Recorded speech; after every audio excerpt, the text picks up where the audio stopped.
ಎಲ್ರಿಗೂ ನಮಸ್ಕಾರ. ಇವತ್ತೇನು ಕೆ ಎದು K E A F D A paper 708 post ಯಾವಾಗ ನಡೆದಿರೋದು 21/12/2025 ನಡೆದಿರೋ ಪೇಪರು. ಇದು ಎಷ್ಟನೇ ಪಾರ್ಟ್? ಇದು ಪಾರ್ಟ್ 4 ಇದು. Okay, history. So already part 3 ಆಗಿದೆ. Part 1, part 2, part 3. So 3 class ನೋಡ್ಕೊಂಡು ಈ ಕ್ಲಾಸಿಗೆ ಬಂದರೆ ನಿಮಗೆ ಕಂಟಿನ್ಯೂಟಿ ಸಿಗುತ್ತೆ. ಸೊ ಇದ್ಯಾವುದು? ಹಿಸ್ಟ್ರಿ, ಇತಿಹಾಸದ ರಿಲೇಟೆಡ್ ಆಗಿ ಇವತ್ತು ಕ್ವಶನ್ಗಳನ್ನ ಸಾಲ್ವ್ ಮಾಡ್ತಾಯಿದ್ದೀವಿ. ಪಿ ವೈ ಕ್ಯೂಗಳು, ಹಿಂದೆ ಕೇಳಿರ್ತಕ್ಕಂಥ ಪಿ ವೈ ಕ್ಯೂಗಳನ್ನ ತೊಗೊಂಡು. ಓಕೆ,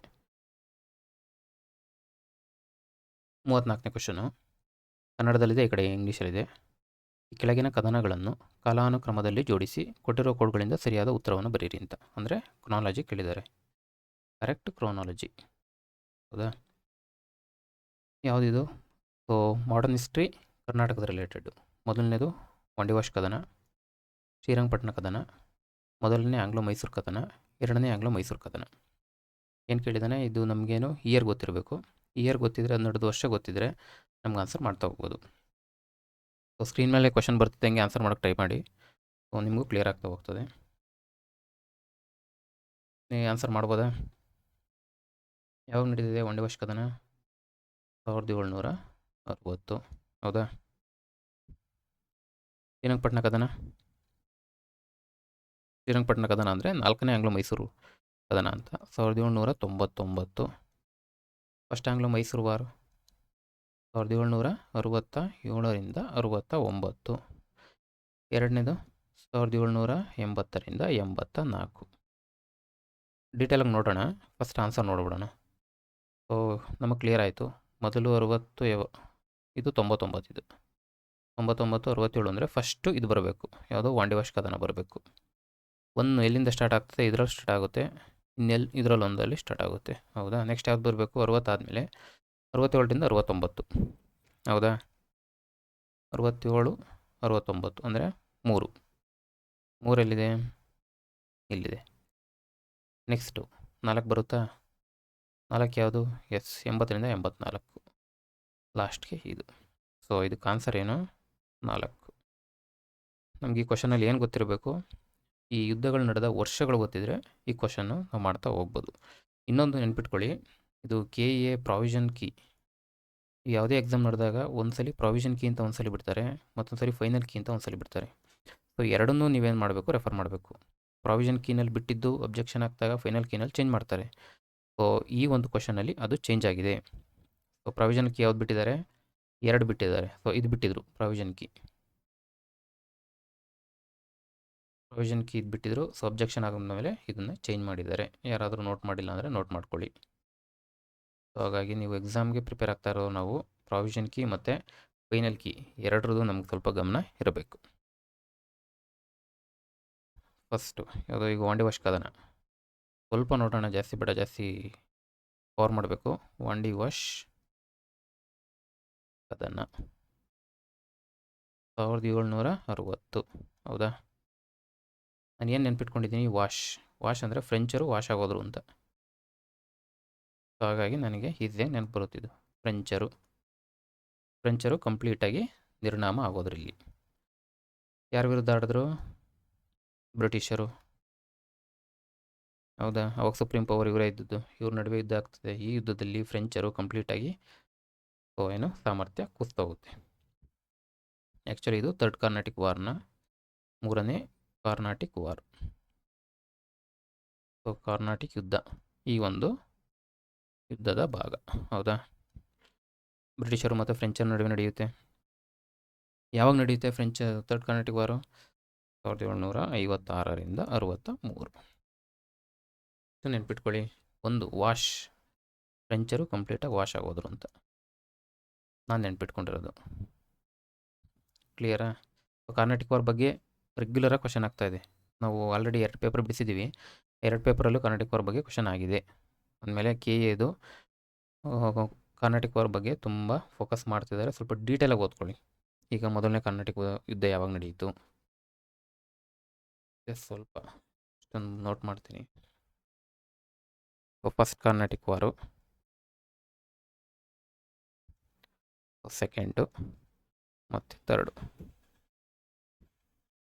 ಫಸ್ಟ್ ಕರ್ನಾಟಕ ವಾರ ಯಾವಾಗ ನಡೀತು? 1746ರಿಂದ 48. ಎರಡನೇದು ಮಾರನೇ ವರ್ಷಕ್ಕೆ ಸ್ಟಾರ್ಟ್ ಆಗುತ್ತೆ ಮತ್ತು 54ರವರೆಗೂ ನಡೆಯುತ್ತದೆ. ಮೂರನೇದು 56ರಿಂದ 63. ಇನ್ನೊಂದು, ಈ ಕರ್ನಾಟಕ ವಾರಲ್ಲಿ ಜಾಸ್ತಿ ಕ್ವಶನ್ ಕೇಳೋದು ಯಾವುದು? ಇದು ಏನು ಒಪ್ಪಂದಗಳು. ನಾನು ಈ data entry assistant question solve ಮಾಡುವಾಗ ಒಂದು ಟ್ರಿಕ್ಸ್ ಹೇಳಿದ್ದೆ, APP ಅಂತೇಳಿ. ಹೌದಾ? ಎಕ್ಸ್ಲಾ ಚಾಪೆಲ್, ಪಾಂಡಿಚೇರಿ, ಪ್ಯಾರಿಸ್, ಅದೊಂದು ನೆನ್ಪಿಟ್ಕೊಳ್ಳಿ, ಅದು ಕ್ವಶನ್ ಆಗ್ತದೆ. Aix-la-Chapelle, next Pondicherry, next Paris. ಮುಂದುವರೆದು ಇದ್ರ ಸ್ವಲ್ಪ ರೀಸನ್ನು, ಯಾಕೆ ಈ ಯುದ್ಧಗಳು ಸುಮ್ಮನೆ ಆಗಲ್ಲ, ಏನೋ ಒಂದು ಕಾರಣ ಇರುತ್ತೆ. ಮೊದಲನೇ ಕರ್ನಾಟಕ ಯುದ್ಧಕ್ಕೆ ರೀಸನ್ ಬಂದು ಇಲ್ಲೇ ಬರೀಲ್ಲ, ಓಕೆ ನಿಮಿಷ. ಯುದ್ಧಗಳನ್ನೂ ಕೇಳ್ತಾರೆ, ಅದಕ್ಕೆ ರೀಸನ್ನು ಕೂಡ ಕೇಳ್ತಾರೆ. ಅದನ್ನು ಸ್ವಲ್ಪ ನೋಟ್ ಮಾಡ್ಕೊಳ್ಳಿ.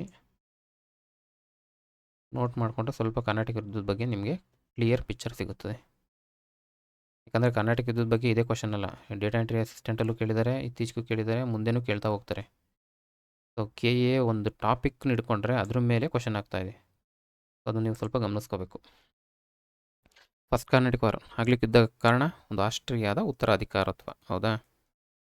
ಆಸ್ಟ್ರಿಯಾದ ಉತ್ತರಾಧಿಕಾರಿ ಕಲಹ, ಇದು ರೀಸನು. ಎರಡನೇದಾಗೋದಕ್ಕೆ ನಮ್ಮ ಲೋಕಲ್ಲು ಯಾವುದು?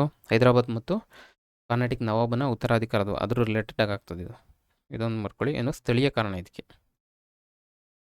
ಸ್ಥಳೀಯ ಕಾರಣ ಏನು ಅಂತ ಗೊತ್ತಿರ್ಬೇಕು ನಿಮಗೆ. ಹೈದರಾಬಾದ್ ಮತ್ತು ಕರ್ನಾಟಕ ನವಾಬರು ಇರ್ತಾರಲ್ಲ, ಅವ್ರ ನಡುವೆ ಕಲಹ, ಈ ರೀಸನ್ ಬರ್ತದೆ. ಥರ್ಡ್ ಕರ್ನಾಟಕ ವಾರ ಬಂದು ಎಲ್ರಿಗೂ ಗೊತ್ತು, ಸಪ್ತವಾರ್ಷಿಕ ಯುದ್ಧಗಳು. ಸಪ್ತವಾರ್ಷಿಕ ಯುದ್ಧ, ಸೊ ಇದ್ರ ಬಗ್ಗೆ ಸ್ವಲ್ಪ ಒಂದು ಶಾರ್ಟ್ಸ್ ನೋಟ್ ಮಾಡ್ಕೊಳ್ಳಿ, ಹೆಲ್ಪ್ ಆಗ್ತದೆ. ಒಂದು, ಯುದ್ಧ ಯಾವಾಗ ನಡೀತು, ಯಾರ ನಡುವೆ ನಡೀತು, ಅದಕ್ಕೆ ಕಾರಣ ಏನು, ಅದರ ರಿಸಲ್ಟ್ ಏನು, ಮತ್ತು ಅದು ಯಾವ ಒಪ್ಪಂದದ ಮೂಲಕ ಎಂಡ್ ಆಯಿತು. ಇಷ್ಟು ಬಗ್ಗೆ ಸ್ವಲ್ಪ ಒಂದು 4-5 ಪಾಯಿಂಟ್ಸ್ ಬರ್ಕೊಂಡ್ರೆ ನಾವು ಆನ್ಸರ್ ಮಾಡ್ತಾ ಹೋಗ್ಬೋದು. ಹೌದಾ? ನೆಕ್ಸ್ಟ್ ಇದ್ರ ಬಗ್ಗೆ ಹಿಂಗೆ ನೋಡ್ತಾ ಹೋದರೆ ಸ್ವಲ್ಪ ವಾಂಡಿವಾಶು ಕ್ಲಿಯರ್ ಆಯಿತು, ಫ್ರೆಂಚ್ ನಡುವೆ ನಡೆಯಿತು. ಫಸ್ಟ್ ಆಂಗ್ಲೋ ಮೈಸೂರು ವಾರು ಮತ್ತು ಸೆಕೆಂಡ್ ಆಂಗ್ಲೋ ಮೈಸೂರು ವಾರು, ಇದ್ರ ಬಗ್ಗೆ ಎಲ್ಲ ನಿಮ್ಗೆ ಕ್ವಶನ್ ಗೊತ್ತಿದೆ. ಹೌದಾ? ಬೇಕು, ಅದ್ರ ಬಗ್ಗೆ ಏನು ಅವಶ್ಯಕತೆ ಇಲ್ಲ, ಕ್ಲಿಯರ್ ಆಗ್ತದೆ. ಇಲ್ಲೇ ಬರೆದು ಬಿಡ್ತೀನಿ. ಮೊದಲನೇ ಆಂಗ್ಲೋ ಮೈಸೂರು ಕದನ 67ರಿಂದ 69. ಹೌದಾ? ಯಾರ ನಡುವೆ ನಡೀತು? ಹೈದರ್ ಅಲಿ ಬರ್ತಾರೆ ಇಲ್ಲಿ, ಹೈದರ್ ಅಲಿ ಜೊತೆಗೆ ಈಸ್ಟ್ ಇಂಡಿಯಾ ಕಂಪನಿ, ಬ್ರಿಟಿಷು. ಹೌದಾ? ಇಲ್ಲಿ ಯಾರು ಗೆಲ್ತಾರೆ? ಹೆಚ್ಚು ಕಡಿಮೆ ಹೈದರ್ ಅಲಿಗೆ ಮೇಲ್ಗೈ ಆಗ್ತದೆ. ಇಲ್ಲೊಂದು ಒಪ್ಪಂದ ಆಗ್ತದೆ, ಇದು ಇಂಪಾರ್ಟೆಂಟು, ಇದು ಮದ್ರಾಸ್ ಒಪ್ಪಂದ. ಹೌದಾ? ಇವು ಎಲ್ಲ ಕ್ವಶನ್ ಆಗಿದೆ. ಮದ್ರಾಸ್ ಒಪ್ಪಂದ 1769, 67ರಿಂದ 69. ಹೌದಾ? ಇಲ್ಲೇನಾಗ್ತದೆ? ವಶಪಡಿಸಿಕೊಂಡ ಪ್ರದೇಶಗಳನ್ನ ವಾಪಸ್ ಇಬ್ಬರು ಕೊಟ್ಕೊಂಡು ಭವಿಷ್ಯದಲ್ಲಿ ಯಾವುದೇ ಯುದ್ಧ ನಡೆದರೂ ಪರಸ್ಪರವಾಗಿ ಸಹಕಾರ ಆಗಬೇಕು ಅಂತೇಳಿ ಒಪ್ಪಂದ ಆಗ್ತದೆ.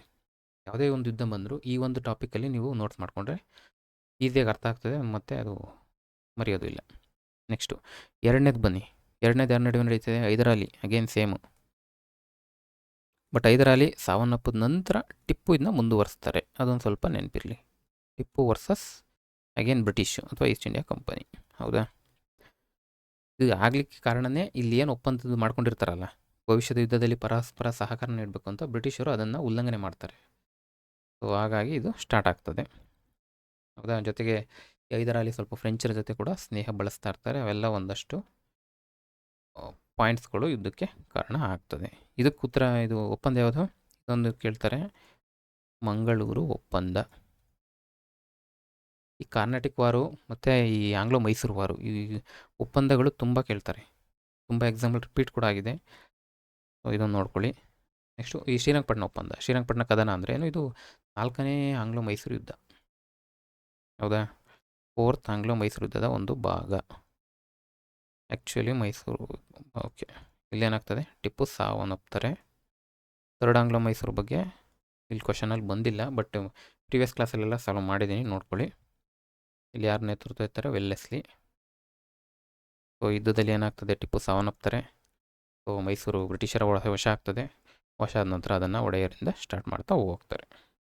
ಓಕೆ. ಸೊ ಇನ್ನೊಂದು ಪಾಯಿಂಟ್ ಇಲ್ಲೇನು, ಸಹಾಯಕ ಸೈನ್ಯ ಪದ್ಧತಿ ಹೇರಿಕೆ, ಇದೊಂದು ಪಾಯಿಂಟು. ಸಹಾಯಕ ಸೈನ್ಯ ಪದ್ಧತಿ ಹೇರಿಕೆ ಕೂಡ ಇಲ್ಲಿ ಸ್ಟಾರ್ಟ್ ಆಗ್ತದೆ, ಸಹಾಯಕ ಸೈನಿಕ ಪದ್ಧತಿ. ಹೌದಾ? ಇಷ್ಟು ಈ ಪಾಯಿಂಟ್ಸಲ್ಲಿ ನೋಡ್ಕೊಳ್ಳಿ. ಅದು ಪ್ರತಿ ಸರಿ ಕ್ವಶನ್ ಆಗ್ತಾನೇ ಇದೆ. ಇದಿಷ್ಟು ಕ್ಲಿಯರ್ ಅಂತ ಭಾವಿಸ್ತೀನಿ. ಸೊ ಇದು ಏನು, ಸೊ ರಿವೈಸ್ ಆಗಿದೆ, ಇದೊಂದು ನೆನ್ಪಿಟ್ಕೊಳ್ಳಿ. 34ನೇದು ಮೊದಲನೇದು, ಎರಡನೇದು ಬಿಟ್ಟಿದ್ರು, ಆನಂತರ 4ನೇ ಕ್ವಶನ್ ಬಿಟ್ಟರು. ನೆಕ್ಸ್ಟು ಇದು ಸ್ವಲ್ಪ PYQ ಆ್ಯಡ್ ಮಾಡಿದ್ದೀನಿ, ಬೇಗ ಬೇಗ ಬಿಡಿಸ್ಬಿಡೋಣ. ಸೊ 53ನೇದು, the battle of Wandiwash was fought between. Wandiwash ಕದನ ಯಾರ ನಡುವೆ ನಡೆಯಿತು? ಈಗಷ್ಟೇ ನೋಡಿದ್ದೀವಿ. ಹೈದರಾಬಾದ್ ನಿಜಾಮ್ ಬರ್ತಾರಾ? ಬರಲ್ಲ. ಇಂಗ್ಲೀಷು ಫ್ರೆಂಚು, ಹೌದು. ಇದರಲ್ಲಿ ಬರಲ್ಲ. ನವಾಬ್ ಕರ್ನಾಟಕ ಬರಲ್ಲ. ಸೊ ಇದು ಉತ್ತರ ನವಾಬ ಫ್ರೆಂಚ್, ಸರಿ. ಹೈದರಾಬಾದ್ ಇಂಗ್ಲೀಷ್ ಮತ್ತು ಫ್ರೆಂಚ್. ನೆಕ್ಸ್ಟ್ 41, 53ನೇದು ಆಯಿತು, ಎರಡನೇ ಕ್ವಶನು. ಈಗ 41ನೇ ಕ್ವಶನ್ಗೆ ಬನ್ನಿ. The French challenge to British supremacy in India come to an end with which of the following battle. ಅಂದೇನು ಹೇಳ್ತಿದ್ದಾರೆ, ಸೊ ಫ್ರೆಂಚರ್ ಪ್ರಾಬಲ್ಯ ಮುಗಿಯುತ್ತೆ, ಬ್ರಿಟಿಷರ ಮುಂದೆ ಮುಗಿಯುತ್ತೆ ಯಾವ ಒಂದು ಕದನದಲ್ಲಿ ಅಂತ ಅಷ್ಟೇ. ಅದಕ್ಕೆ ಉತ್ತರ ಸೇಮ್, ವಾಂಡಿವಾಶ್ ಕದನ. ಫ್ರೆಂಚರು ವಾಶ್ ಆದರು 1760ರಲ್ಲಿ. ಬಕ್ಸಾರ್ ಬಗ್ಗೆ ಗೊತ್ತಿದೆ, ಶ್ರೀರಂಗಪಟ್ಟಣಂ ಬಗ್ಗೆ ನೋಡಿದ್ದೀವಿ, ಪ್ಲಾಸಿ ಇಲ್ಲೆಲ್ಲ ಬರ್ತದೆ. ಇಲ್ಲಿ ಕ್ವಶನ್ ಎಕ್ಸ್ಪ್ಲೇನ್ ಮಾಡ್ತಾ ಹೋಗೋಣ. ಬಕ್ಸಾರ್ ಯಾವಾಗ ನಡೀತದೆ? 1764. ಶ್ರೀರಂಗಪಟ್ಟಣ ಕದನ 1799. ಪ್ಲಾಸಿ 1757. ಯಾರ ನಡುವೆ ನಡೀತೆ? ಇಲ್ಲಿ ಆಗ್ತದೆ ನೋಡಿ ಕ್ವಶನ್. ಈಗ 41ಕ್ಕೆ ಏನಾಯಿತು? 1 ಕ್ಲಿಯರ್ ಆಯಿತಾ? ನೆಕ್ಸ್ಟು 93, ಫಾಲೋಯಿಂಗ್ ಬ್ಯಾಟಲ್, ಯುದ್ಧಗಳು ಕೊಟ್ಟಿದ್ದಾರೆ. ಸೊ ಅದನ್ನೇನು, some of the battles fought by British in India with different rulers, ಏನು choose the correct match. Okay, ಯುದ್ಧಗಳು ಕೊಟ್ಟಿದ್ದಾರೆ, ಯಾರ ನಡುವೆ ನಡೆಯಿತು ಅಂತ. ಕರೆಕ್ಟ್ ಆಗಿರೋದು ಯಾವುದು ಅಂತ ಚೂಸ್ ಮಾಡಿ ಅಂತ ಕೊಟ್ಟಿದ್ದಾರೆ. ಮೊದಲನೇದು ಬ್ಯಾಟಲ್ ಆಫ್ ವಾಂಡಿವಾಶ್, ಈಗಷ್ಟೇ ನೋಡಿದ್ದೀವಿ, 1760ರಲ್ಲಿ ಬ್ರಿಟಿಷ್ ಮತ್ತು ಫ್ರೆಂಚರು ಮುಗೀತಿಲ್ ಕತೆ, ಕರೆಕ್ಟ್ ಇದೆ. ಬ್ಯಾಟಲ್ ಆಫ್ ಪ್ಲಾಸಿ ಯಾವಾಗ ನಡೀತು? 1757. ಹೌದಾ? ಯಾರ ನಡುವೆ ನಡೀತು? ಬ್ರಿಟಿಷ್ ಮತ್ತು ಸಿರಾಜುದ್ದೌಲ್, ಕರೆಕ್ಟ್ ಇದೆ. ಇದು ಕನ್ನಡ ಏನು ಕರೆಕ್ಟ್ ಇದೆ. ನೆಕ್ಸ್ಟು ಬ್ಯಾಟಲ್ ಆಫ್ ಬಕ್ಸಾರ್ ಯಾವಾಗ ನಡೀತು? 1764. ಪ್ಲಾಸಿ ಮತ್ತು ಬಕ್ಸಾರು ತುಂಬ ಇಂಪಾರ್ಟೆಂಟು, ತುಂಬ ಸರಿ KPSL ಕ್ವಶನ್ ಆಗಿದೆ. ಆ ಕ್ವಶನ್ಗಳು ತೊಗೊಂಡಾಗ ಇದ್ರ ಬಗ್ಗೆ ಡೀಟೇಲಾಗಿ ನೋಡ್ತಾ ಹೋಗೋಣ. ಒಂದು ಬ್ರಿಟಿಷ್ ಮತ್ತು ಮೀರ್ ಕಾಸಿಮ್, ಇಲ್ಲೇನು ಒಂದು ಪಾಯಿಂಟ್ ಕೊಟ್ಟಿದ್ದಾರೆ, ಬಟ್ ಮೀರ್ ಕಾಸಿಮ್ ಜೊತೆಗೆ ಇದು ಆ್ಯಕ್ಚುಲಿ 3 ಜನರು ಕೂಟ ಇತ್ತು ಇಲ್ಲಿ. 3 ಜನ ಇದ್ದರು. ಮೀರ್ ಕಾಸಿಮ್ ಯಾರು? ಈ ಬೆಂಗಾಲ್ ನವಾಬ, ಜೊತೆಗೆ ಅವಧ್ನ ಶೂಜಾ ಉದ್ದೌಲ್ ಕೂಡ ಇದ್ದರು. ಯಾವುದು? ಶೂಜಾ ಉದ್ ದೌಲಾ, ಹೌದಾ? ಜೊತೆಗೆ ಮೊಘಲರ 2ನೇ ಶಾ ಆಲಂ 2. ಸೊ ಇವ್ರು 3 ಜನ ಸೇರಿಕೊಂಡು ಯುದ್ಧದಲ್ಲಿ ಭಾಗವಹಿಸ್ತಾರೆ. ಹೌದಾ? ಹಾಗಾಗಿ ಇದು ಕೂಡ ಕರೆಕ್ಟ್ ಆಗ್ತದೆ. Next battle of Bima Koregaon, ಇದು ಬ್ರಿಟಿಷ್ ಮತ್ತು ಇವರು ಮರಾಠರು. ಹೌದಾ? ಆ್ಯಕ್ಚುಲಿ ಇದು ಮರಾಠರದು ಎಕ್ಸಾಕ್ಟಾಗಿ ಇವ್ರು ಭಾಗವಹಿಸಲ್ಲ. ಸೊ ಇವ್ರದ್ದೊಂದು ಸೈನ್ಯ ಭಾಗವಹಿಸುತ್ತೆ. ಸೊ ಹಾಗಾಗಿ ಇದು ಕೂಡ ಕರೆಕ್ಟ್ ಅಂತಲೇ ಕೀ ಆನ್ಸರಲ್ಲಿ ತೊಗೊಂಡಿದ್ದಾರೆ. ಹಾಗಾಗಿ ಎಲ್ಲವೂ ಕೂಡ ಕರೆಕ್ಟ್ ಆಗ್ತವೆ. ನೆಕ್ಸ್ಟು 53ನೇದು ಏನು ಹೇಳಿದ್ದಾರೆ? ಈವೆಂಟ್ಸು ಕ್ರಾನಾಲಜಿ, ಕಾಲಾನುಕ್ರಮಣಿಕೆಯಲ್ಲಿ ಬರೆಯಿರಿ. ಪ್ಲಾಸಿ, ಬಕ್ಸಾರು, ಪಾಣಿಪತ್ ಕದನ, 3ನೇ ಪಾಣಿಪತ್ ಕದನ, ಇಲ್ಲಿ ವಾಂಡಿವಾಶು. ಇವು 3 ರಿಪೀಟು, ಬಟ್ ಇದೊಂದು ಹೊಸ ಕ್ವಶನ್ನು. ಪ್ಲಾಸಿ ನೋಡಿದ್ದೀವಿ 57, ಬಕ್ಸಾರು 1764. 3ನೇ ಪಾಣಿಪತ್ ಯಾವಾಗ ನಡೀತದೆ? ಹೌದು, 1761. ವಾಂಡಿವಾಶು ಈಗಷ್ಟೇ ನೋಡಿದ್ದೀವಿ 760. ಕರೆಕ್ಟ್ ಆನ್ಸರ್ ಅಂತ ಕೇಳಿದ್ದಾರೆ. ಸೊ ಮೊದಲು ಬರೋದು ಯಾವುದು? 57, ಹೌದಾ? ಎ, ಓಕೆ, ಇದು ತೆಗಿತೀನಿ. ನೆಕ್ಸ್ಟು 57 ಆದಮೇಲೆ ಬರೋದು 60. ಸೊ ಡಿ ಬರಬೇಕು. ಡಿ ಎಲ್ಲಿದೆ? ಇಲ್ಲಿದೆ, ಇದು ಹೋಗ್ತದೆ. ನೆಕ್ಸ್ಟು 60 ಆದಮೇಲೆ 61, ಸಿ, ಆಮೇಲೆ ಬಿ. ಸೊ ಇದು ಕರೆಕ್ಟ್ ಆಗ್ತದೆ. ಹೌದಾ? ಸೊ ಏನು ಗೊತ್ತಾಗಬೇಕು ನಮಗೆ, ಯಾವ ವರ್ಷದಲ್ಲಿ ಯುದ್ಧ ನಡೀತು ಅಂತ ಗೊತ್ತಿದ್ದರೆ ನಾವು ಆನ್ಸರ್ ಮಾಡ್ತಾ ಹೋಗ್ಬೋದು. Next which one of the following pairs is correctly match. ಯುದ್ಧ ಕೊಟ್ಟಿದ್ದಾರೆ ಮತ್ತು ಅದು ಯಾರ್ಯಾರ ನಡುವೆ ನಡೀತು ಅಂತ ಕೊಟ್ಟಿದ್ದಾರೆ. ಕರೆಕ್ಟಾಗಿರೋದು ಯೂಸ್ ಮಾಡಿ ಅಂತ ಹೇಳಿದ್ದಾರೆ. ಸೊ ಆನ್ಸರ್ ಬಿ ಇದೆ, ಚೆಕ್ ಮಾಡೋಣ. ಬಕ್ಸಾರು ಈಗಷ್ಟೇ ನೋಡಿದ್ದೀವಿ. ಬಕ್ಸಾರ್ ಯಾರ ನಡುವೆ ನಡೀತು? 3 ಜನ ಒಪ್ಪಂದ ಅಂತ ಹೇಳ್ದು. ಹೌದಾ? ಯಾರು? ಈ ಕಾಸಿಮು, ಶುಜಾউದ್ದೌಲಾ ಮತ್ತು ಶಾ ಆಲಮ್. ಬಟ್ ಇಲ್ಲಿ ಯಾರು ಕೊಟ್ಟಿದ್ದಾರೆ? ಜಾಫರ್ ಕೊಟ್ಟಿದ್ದಾರೆ. ಜಾಫರ್ಗೂ ಅದಕ್ಕೂ ಸಂಬಂಧ ಇಲ್ಲ. ಇಲ್ಲಿ ಮೀರ್ ಕಾಸಿಮ್ ಬರಬೇಕು. ಹಾಗಾಗಿ ಇದು ತಪ್ಪು. ನೆಕ್ಸ್ಟ್ ಎರಡನೇದು ವಾಂಡಿ ವಾಶು. ಈಗಷ್ಟೇ ನೋಡಿದ್ದೀವಿ ಫ್ರೆಂಚ್ ಮತ್ತು ಬ್ರಿಟಿಷ್ ಅಥವಾ ಈಸ್ಟ್ ಇಂಡಿಯಾ ಕಂಪನಿ. ಇದು ಕರೆಕ್ಟ್ ಇದೆ. Next so Chillianwala, battle of Chillianwala. So ಇದೊಂದು ಹೊಸ ಕ್ವಶನ್ ಇದು. ಓಕೆ, ಯಾವಾಗ ನಡೀತಿದ್ದು? 1849ರಲ್ಲಿ ನಡೀತು. ಸೊ ಇದ್ರ ಬಗ್ಗೆ ಸ್ವಲ್ಪ ಬರ್ಕೊಳ್ಳಿ, ಯಾಕಂದರೆ ಈ UPSC ಕ್ವಶನ್ ಆಗಿದೆ. ಇದು UPSC ಪೇಪರ್ ಇದು. ಸೊ ಕ್ವಶನ್ ಆಗಿದೆ, ಬಟ್ ಮುಂದೆ ಎಲ್ಲೂ ರಿಪೀಟು ಆಗಬಹುದು. ಹೌದಾ? ಯಾರ ನಡುವೆ ನಡೀತಿದೆ? ಆ್ಯಕ್ಚುಲಿ ಇದು ಎರಡನೇ ಸಿಖ್ ಯುದ್ಧ ನಡೀತಲ್ಲ, ಆಂಗ್ಲೋ ಮತ್ತು ಸಿಖ್ ಯುದ್ಧದ ಭಾಗ ಇದು. ಸೆಕೆಂಡ್ ಆಂಗ್ಲೋ ಸಿಖ್ ವಾರ್ ಅಂತ ಬರುತ್ತೆ, ಅದರ ಒಂದು ಭಾಗ ಬ್ಯಾಟಲ್ ಆಫ್ ಚಿಲಿಯನ್ ವಾಲಾ. ಹೌದಾ?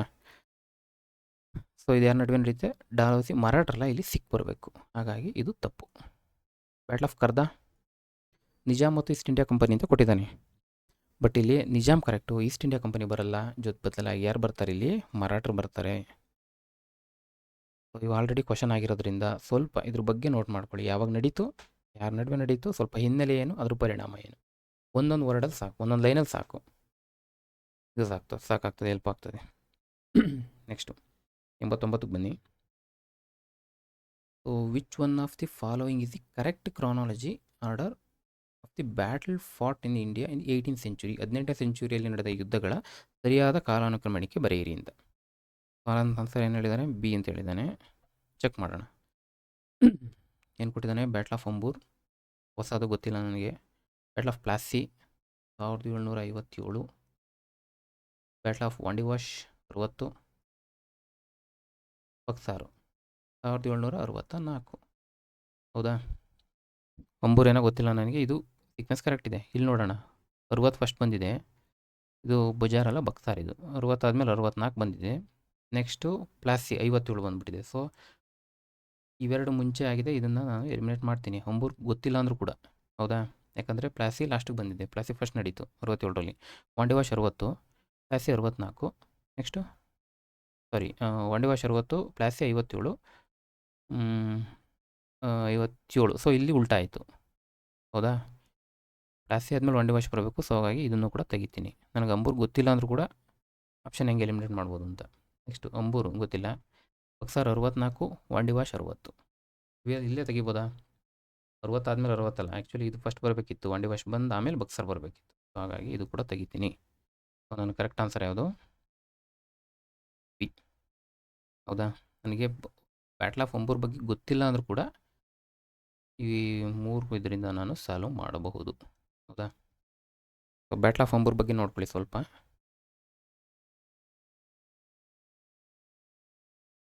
ಬ್ಯಾಟಲ್ ಆಫ್ ಅಂಬೂರ್ ಯಾವಾಗ ನಡೀತು? 1749. ಇದು ಯಾವುದ್ರ ಭಾಗ? ಎರಡನೇ ಕರ್ನಾಟಿಕ್ ಯುದ್ಧ, ಇದರ ಒಂದು ಭಾಗ. ಹೌದಾ? 49ರಿಂದ 54 ಅಂತ ನೋಡಿದ್ದೀವಿ. ಆ ಟೈಮಲ್ಲಿ ನಡೆದಿದ್ದು ಯಾರ್ಯಾರ ನಡುವೆ ನಡೀತದೆ? ಎರಡನೇ ಕರ್ನಾಟಕ ವಾರ ಯುದ್ಧದ್ದು ರೀಸನ್ ಕೂಡ ನೋಡಿದ್ದೀವಿ. ರೀಸನ್ ಕೂಡ ನೋಡಿದ್ದೀವಿ. ಏನು? ಸ್ಥಳೀಯ ಕಲಹ ಒಂದು ಕಡೆ, ಮುಜಾಫರ್ ಜಂಗ್, ಚಂದಾ ಸಾಹೇಬ್, ಜೊತೆಗೆ ಫ್ರೆಂಚರ್ ಸಪೋರ್ಟ್ ಕೊಡ್ತಾರೆ ಇಲ್ಲಿ. ಜೊತೆಗೆ ಕರ್ನಾಟಿಕ್ ನವಾಬ ಅನ್ವರುದ್ದೀನ್. ಇಲ್ಲಿ ಬ್ರಿಟಿಷರು ಬರ್ತಾರೆ. ಸೊ ಹಾಗಾಗಿ ಇವ್ರ ನಡುವೆ ನಡೀತಕ್ಕಂಥದ್ದು ಬ್ಯಾಟಲ್ ಆಫ್ ಅಂಬೂರ್. ಹೌದಾ? ಇಲ್ಲಿ ಆ್ಯಕ್ಚುಲಿ ಅನ್ವರುದ್ದೀನ್ ಕೂಡ ಸೋತು ಸಾವನ್ನಪ್ಪಿದೆ. ಇಷ್ಟು ಸ್ವಲ್ಪ ನೋಡ್ಕೊಳ್ಳಿ ಅದ್ರ ಬಗ್ಗೆ. 73 the famous battle of Wandiwash ಎಷ್ಟು ನಡೀತು? 1760. ಒಂದು ಕ್ವಶನಲ್ಲಿ ಉತ್ತರನೇ ಇದೆ, 60ರಲ್ಲಿ ನಡೀತು ಅಂತ. Next was fought by British against whom? 1760ರಲ್ಲಿ ನಡೆದ ವಾಂಡಿವಾಶ್ ಕದನ ಬ್ರಿಟಿಷರು ಯಾರ ವಿರುದ್ಧ ಯುದ್ಧ ಮಾಡಿದ್ರು ಅಂತ. ಉತ್ತರ ನೋಡಿದ್ದೀವಿ, French. Next 51 the first Anglo Mysore war fought between? ಮೊದಲ ಆಂಗ್ಲೋ ಮೈಸೂರು ಯುದ್ಧ ಯಾರ ನಡುವೆ? ಬ್ರಿಟಿಷ್ ಮತ್ತು ಇದರಲ್ಲಿ ಯಾವಾಗ 67-69 ಕಂಕ್ಲೂಡೆಡ್ ಯಾವ ಒಂದು ಟ್ರೀಟಿ ಮೂಲಕ. ನಾನು ಅವಾಗಲೇ ಹೇಳಿದೆ, ಟ್ರೀಟಿಗಳು ಆಂಗ್ಲೋ ಮೈಸೂರು ಯುದ್ಧ ಆಗ್ಬೋದು ಮತ್ತು ಕಾರ್ನಾಟಿಕ್ ವಾರ್ ಯುದ್ಧ ಆಗ್ಬೋದು. ಭಾಳ ಸರಿ ಟ್ರೀಟಿಗಳು ಕ್ವಶನ್ ಆಗಿದೆ. ಸೊ ಹಾಗಾಗಿ ಸ್ವಲ್ಪ ನೋಟ್ ಮಾಡ್ಕೊಳ್ಳಿ. ಯಾವುದು ಮೊದಲನೇ ಆಂಗ್ಲೋ ಮೈಸೂರು ಯುದ್ಧದ್ದು ಹೇಳ್ತಾವ್ರೆ. ಯಾವ್ದು ಬರುತ್ತೆ? ಮೊದಲನೇದು ಟ್ರೀಟಿ ಆಫ್ ಮದ್ರಾಸ್, ಎರಡನೇದು ಮಂಗಳೂರು, ಮೂರನೇದು ಶ್ರೀರಂಗಪಟ್ಟಣ. ಹೌದಾ? ಸಾಲ್ಬಾಯಿ ಬಂದು ಆಂಗ್ಲೋ ಮರಾಠ ಯುದ್ಧ. 69 match the list 1 list correct answer match ಮಾಡಿ ಅಂತ. ಏನೋ ಬ್ಯಾಟ್ಲು ಮತ್ತು ಅದ್ರ ಟ್ರೀಟಿ. ನೋಡಿ ಎಷ್ಟು ಕ್ವಶನ್ ಆಗ್ತಾಯಿದೆ. ಯುದ್ಧಗಳು ಮತ್ತು ಒಪ್ಪಂದಗಳ ಬಗ್ಗೆ ತುಂಬ ಕ್ವಶನ್ ಆಗ್ತದೆ. ಮೊದಲನೇದು ಥರ್ಡ್ ಕರ್ನಾಟಿಕ್ ವಾರ್, ನಾನು ಒಂದು ಹೇಳಿದ್ದೀನಿ APP. ಹೌದಾ? APP ಅದ್ರ ಪ್ರಕಾರ ಮಾಡ್ಕೊಳ್ಳಿದ್ನ. ನೆಕ್ಸ್ಟು ಥರ್ಡ್ ಮೈಸೂರು ವಾರು, ಈಗಷ್ಟು ಹೇಳ್ದೋ ಮೈಸೂರು ವಾರ್ ಇಲ್ಲೇ ಇದೆ. Next first Maratha war, first Anglo Sikh war. ಇಲ್ಲೆಲ್ಲ ಬೇರೆ ಬೇರೆ ಕೊಟ್ಟಿದ್ದಾನೆ. ಬಟ್ ನನಗೊಂದು ಗೊತ್ತು, ಮರಾಠ ವಾರ್ ಬಂದು ಸಾಲ್ಬಾಯಿ. ಹೌದಾ? ಟಿಗೆ 1 ಅಂದಮೇಲೆ ಇವೆರಡನ್ನು ತೆಗಿತೀನಿ. ಕನ್ಫ್ಯೂಷನ್ ಆದರೆ, ಹೌದಾ, ಡೈರೆಕ್ಟಾಗಿ ಗೊತ್ತಿದ್ರೆ ಇನ್ನೊಬ್ರು ಡೈರೆಕ್ಟಾಗಿ ಗೊತ್ತಿರುತ್ತವ್ರು ಆಗ್ತಾರೆ. ಬಟ್ ನನಗೆ ಕನ್ಫ್ಯೂಷನ್ ಆಗ್ತದೆ, ನನಗೆ ಮಾಡ್ತೀನಿ. ಟಿಗೆ 1 ಯಾವುದು? ಮರಾಠರಿಗೆ ಸಾಲ್ಬಾಯಿ. ನೆಕ್ಸ್ಟು ಬಿಗೆ 4 ಅವರೇ ಕೊಟ್ಬಿಟ್ಟಿದ್ದಾರೆ. ಬಿಗೆ ಯಾವುದು? ಮೈಸೂರಿಗೆ 4 ಬರೆದ್ಬಿಡ್ತೀನಿ. ಮರಾಠರು ಸಾಲ್ಬಾಯಿ. ನೆಕ್ಸ್ಟು ಬಿಗೆ 4 ಇದು. ಹೌದಾ? ಈಗ ಉಳ್ಕೊಂಡಿದ್ದೆ ಯಾವುದು? ಥರ್ಡ್ ಕಾರ್ನಾಟಿಕ್ ವಾರು ಜೊತೆಗೆ ಸಿಖ್ ವಾರು. ನನಗೆ ಗೊತ್ತು ಬಿ ಪ್ಯಾರಿಸ್ಸು ಇದು. ನೆಕ್ಸ್ಟ್ ಉಳಿದಿದ್ದು ಒಂದೇ ಟ್ರೀಟಿ ಆಫ್ ಲಾಹೋರ್. ಹೌದಾ? ಯಾವ್ದು ಬಂತು ಆನ್ಸರು? 69ಕ್ಕೆ ಎಗೆ 3, ಬಿಗೆ 4, ಸಿ ಇದು ಕ್ಲಿಯರಾ? ಏನೇ ಡೌಟ್ ಇದ್ದರೂ ಕಮೆಂಟ್ ಬಾಕ್ಸಲ್ಲಿ ಹಾಕಿ, ತಪ್ಪಿದ್ರೆ ಹೇಳಿ. ನೆಕ್ಸ್ಟು, ಯಾಕಂದರೆ ತುಂಬ ಕ್ವಶನ್ ಇದೆ, ಮುಗಿಸ್ಬಿಡೋಣ ಈ ಕ್ಲಾಸಲ್ಲಿ. So arrange the following events in the chronological order, ಕಾಲಾನುಕ್ರಮದಲ್ಲಿ ಬರೆಯಿರಿ. Next treaty of Madras. Treaty of Madras ಯಾವಾಗಾಯಿತು? ನೆಕ್ಸ್ಟು ಸಬ್ಸಿಡರಿ ಅಲಯನ್ಸ್ ಯಾವಾಗಾಯಿತು? ಮತ್ತು ಟ್ರೀಟಿ ಆಫ್ ಮಂಗಳೂರು ಮತ್ತು ಟ್ರೀಟಿ ಆಫ್ ಶ್ರೀರಂಗಪಟ್ಟಣ. 4 ಕೊಟ್ಟಿದ್ದಾರೆ. ಸಹಾಯಕ ಸೇನೆ ಪದ್ಧತಿ, ಮಂಗಳೂರು ಒಪ್ಪಂದ ಮತ್ತು ಶ್ರೀರಂಗಪಟ್ಟಣ ಒಪ್ಪಂದ.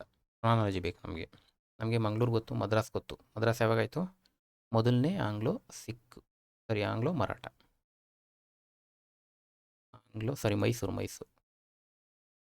ಮೈಸೂರು ನಡೆದಿದ್ದು 1767ರಿಂದ 69 ಟ್ರೀಟಿ ಆಗ್ತದೆ. ಮೈಸೂರು ಬಂದು ಮಂಗಳೂರು ಬಂದು ಎರಡನೇದು. ಹೌದಾ? ಯಾವುದು? ಆಂಗ್ಲೋ ಮೈಸೂರು. ಇದು ನಡೆದಿದ್ದು ಯಾವುದು? 1784. ಶ್ರೀರಂಗಪಟ್ಟಣ ನಮಗೆ ಗೊತ್ತಿದೆ, 3rd ಅಥವಾ 4th. ಮೋಸ್ಟ್ 2 ಎಂಡ್ ಆಗ್ತದೆ, ಇಟ್ಕೊಳ್ಳೋಣ. ಈಗ 92 ಅಥವಾ 99 ಆಗಿರ್ತದೆ ಇಲ್ಲಿ. ಹೌದಾ? 92 ತೊಗೊಳ್ಳಿ. 1792. ನೆಕ್ಸ್ಟು ಸಬ್ಸಿಡರಿ ಅಲಯನ್ಸ್ ಯಾವಾಗಾಗ್ತದೆ? 1798. ಈ 4ನೇ ಆಂಗ್ಲೋ ಮೈಸೂರು ಯುದ್ಧದ ಬಗ್ಗೆ ನೀವು ಓದುವಾಗ ಸಬ್ಸಿಡರಿ ಅಲಯನ್ಸ್ ಕೂಡ ಅಲ್ಲೇ ಬರ್ತದೆ. ಯಾಕಂದರೆ 4ನೇ ಆಂಗ್ಲೋ ಮೈಸೂರು ಯುದ್ಧದಲ್ಲಿ ಟಿಪ್ಪು ಸತ್ತ ನಂತರ ಮೈಸೂರು ಬ್ರಿಟಿಷರ ವಶ ಆಗ್ತದೆ. ಮೈಸೂರು ಬ್ರಿಟಿಷರ ವಶ ಆದಮೇಲೆ ಬ್ರಿಟಿಷರು ಏನು ಮಾಡ್ತಾರೆ? ಅಲ್ಲಿ ಸಹಾಯಕ ಸೈನ್ಯ ಪದ್ಧತಿಯನ್ನು ಹೇರಿಕೆ ಮಾಡ್ತಾರೆ. ಹಾಗಾಗಿ ಇದು ಒಂದು ಗಮನ ಇಟ್ಕೊಳ್ಳಿ. ಹೌದಾ? ಸೊ ಕ್ಲಿಯರ್ ಆಯ್ತು ನಮಗೆ. ಮೊದಲು ಯಾವ್ದು ಬರಬೇಕು? ಎಸ್, ಇದು ಬರಬೇಕು. 69 ಬರಬೇಕು. 1. ಸೊ ಇವೆರಡು ತೆಗಿತೀನಿ. 1 ಆದಮೇಲೆ 69 ಆದಮೇಲೆ 98, 84 ಬರಬೇಕು ನನಗೆ. ಹೌದಾ? 84 ಅಂದರೆ 3. ಸೊ ಇದು ಕರೆಕ್ಟ್ ಉತ್ತರ. ಹಾಕೋದಕ್ಕೂ ಮುಂಚೆ ಒಂದ್ಸಲಿ ಕ್ರಾಸ್ ಚೆಕ್ ಮಾಡ್ಕೊಳ್ಳಿ. OMR ತರೋದಕ್ಕೂ ಮುಂಚೆ ಕ್ರಾಸ್ ಚೆಕ್ ಮಾಡ್ಕೊಂಡು OMR ತನ್ನಿ. 1, 3, 4. ಹೌದು. 4 ಆದಮೇಲೆ ಸಬ್ಸಿಡರಿ ಅಲಯನ್ಸ್, ಅಥವಾ ನೀವು 4ನೇ ಒಪ್ಪಂದ ಅಂತ ತೊಗೊಂಡ್ರು ಕೂಡ ಇದು ಟ್ರೀಟಿ ಆದ ನಂತರನೇ ಸಬ್ಸಿಡರಿ ಅಲಯನ್ಸು, ಸಹಾಯಕ ಸೈನ್ಯ ಪದ್ಧತಿ ಹೇರಿಕೆ ಆಗ್ತಕ್ಕಂಥದ್ದು. ಈ ಸಹಾಯಕ ಸೈನ್ಯ ಪದ್ಧತಿ ಬಗ್ಗೆ ಸ್ವಲ್ಪ ನೋಡ್ಕೊಳ್ಳಿ, ಕ್ವಶನ್ ಆಗ್ತದೆ.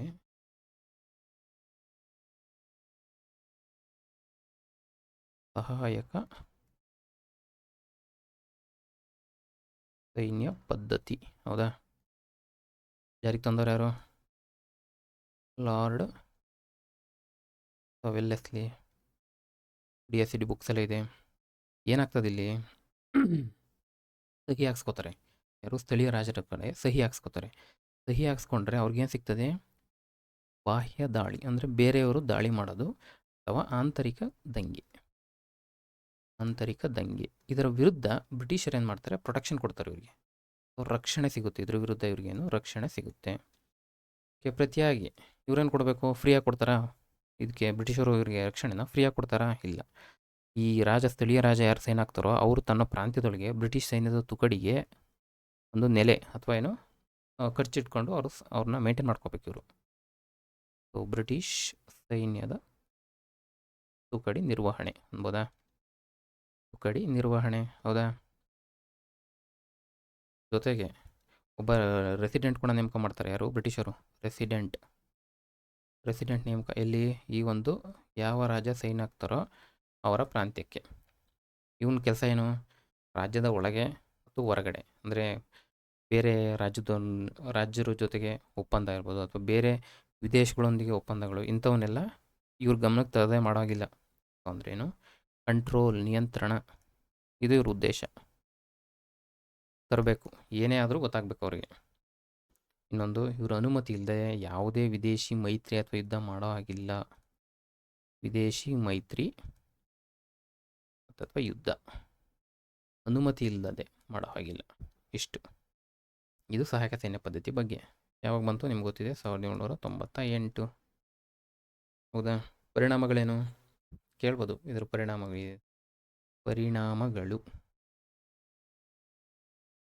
ನೋಡ್ಕೊಳ್ಳಿ.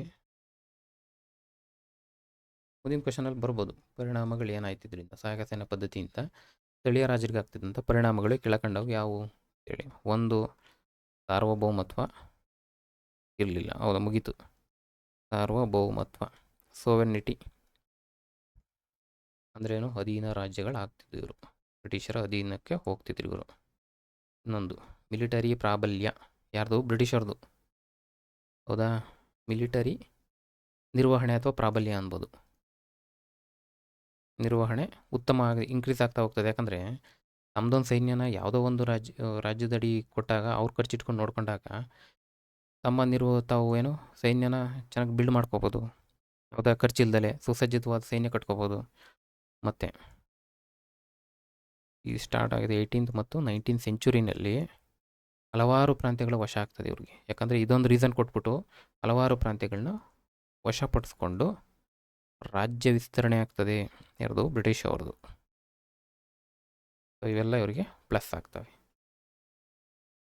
ಜಸ್ಟ್ ನೋಡ್ತಾ ಹೋಗಿ. ಸಹಿ ಹಾಕ್ತವ್ರು, ಇದು ಭಾಳ ಸರಿ ಕ್ವಶನ್ ಕೇಳಿದ್ದಾರೆ. ಸಹಿ ಹಾಕಿದವರು, ಸಹಾಯಕ ಸೈನ್ಯ ಪದ್ಧತಿಗೆ ಸಹಿ ಹಾಕ್ತವ್ರು ಯಾರು ಅಂತ ಕೇಳಿದ್ದಾರೆ. ಫಸ್ಟ್ ಹಾಕಿದ ದೇಶೀಯ ಸಂಸ್ಥಾನ ಯಾರು ಅಂತಲೂ ಕ್ವಶನ್ ಆಗಿದೆ. ಅದು ಯಾರು ಅಂದರೆ ನಿಜಾಮ. ನೆನ್ಪಿಟ್ಕೊಳ್ಳಿ. ಸಹಾಯಕ ಸೈನ್ಯ ಪದ್ಧತಿಗೆ ಸಹಿ ಹಾಕಿದ ಮೊದಲ ದೇಶೀಯ ಸಂಸ್ಥಾನ ಯಾರು? ಉತ್ತರ ಹೈದರಾಬಾದ್ ನಿಜಾಮ. ನೆಕ್ಸ್ಟ್ 1799ರಲ್ಲಿ ನಮ್ಮ ಮೈಸೂರು. 4ನೇ ಆಂಗ್ಲೋ ಮೈಸೂರು ಯುದ್ಧದ ನಂತರ ಟಿಪ್ಪು ಸತ್ತ ನಂತರ ಮೈಸೂರನ್ನು ಸಹಾಯಕ ಸೈನ್ಯ ಪದ್ಧತಿಗೆ ಒಳಪಡಿಸ್ತಾರೆ. ಹಾಗಾಗಿ 99 ಮೈಸೂರು. ನೆಕ್ಸ್ಟು ಅವಧ್ ಬರುತ್ತೆ. ನೆಕ್ಸ್ಟು ಪೇಶ್ವೆ ಬರ್ತಾರೆ. ಯಾರು? 2ನೇ ಬಾಜಿರಾಯ. ನಂತರ ಹಲವಾರು ಮರಾಠ ಬರ್ತಾರೆ. ಈ ಭೋಸ್ಲೆ, ಸಿಂಧ್ಯಾ ಇವರೆಲ್ಲ ಬರ್ತಾರೆ. ಇದ್ರ ಬಗ್ಗೆ ಸಹಾಯಕ ಸೈನ್ಯ ಪದ್ಧತಿ ಬಗ್ಗೆ ಸ್ವಲ್ಪ ರಿವಿಷನ್ ಆಗ್ತದೆ, ಸುಮ್ಮನಾಗೆ ನೋಡ್ತಾ ಹೋಗಿ. ಇದೇನು? ಮತ್ತೆ ಕಲಾನೌಕರಮಣಿಕೆ, treaty of Madras, subsidiary treaty of Mangalore. ನೋಡಿ, ಸೇಮ್ ಕ್ವಶನ್ ಬಂದಿದೆ. Treaty of Madras, subsidiary Mangalore, Srirangapatna. ನೋಡಿ, ಬೇರೆ ಬೇರೆ ಪೇಪರಲ್ಲಿ ಬಂದಿರೋ ಸೇಮ್ ಕ್ವಶನ್ನು. ಅಂದಮೇಲೆ 134213 ಇಲ್ಲಿದೆ ನೋಡಿ, ಇದಕ್ಕೆ ಉತ್ತರ. ಇದು ಸೇಮ್ ಕ್ವಶನ್ನು, ಇದಕ್ಕಿದೆ ಡೆಫಿನೇಷನ್. ಓಕೆನಾ? Next 58. Which treaty ended the third Anglo Mysore war? ಯಾವ ಒಂದು ಒಪ್ಪಂದ 3ನೇ ಆಂಗ್ಲೋ ಮೈಸೂರು ಯುದ್ಧವನ್ನು ಕೊನೆಗೊಳಿಸಿತು? ಈಗಷ್ಟೇ ನೋಡಿದ್ದೀವಿ, ಶ್ರೀರಂಗಪಟ್ಟಣ ಒಪ್ಪಂದ. ಹೌದಾ? ಯಾವಾಗ ನಡೀತು? 1790ರಿಂದ 92.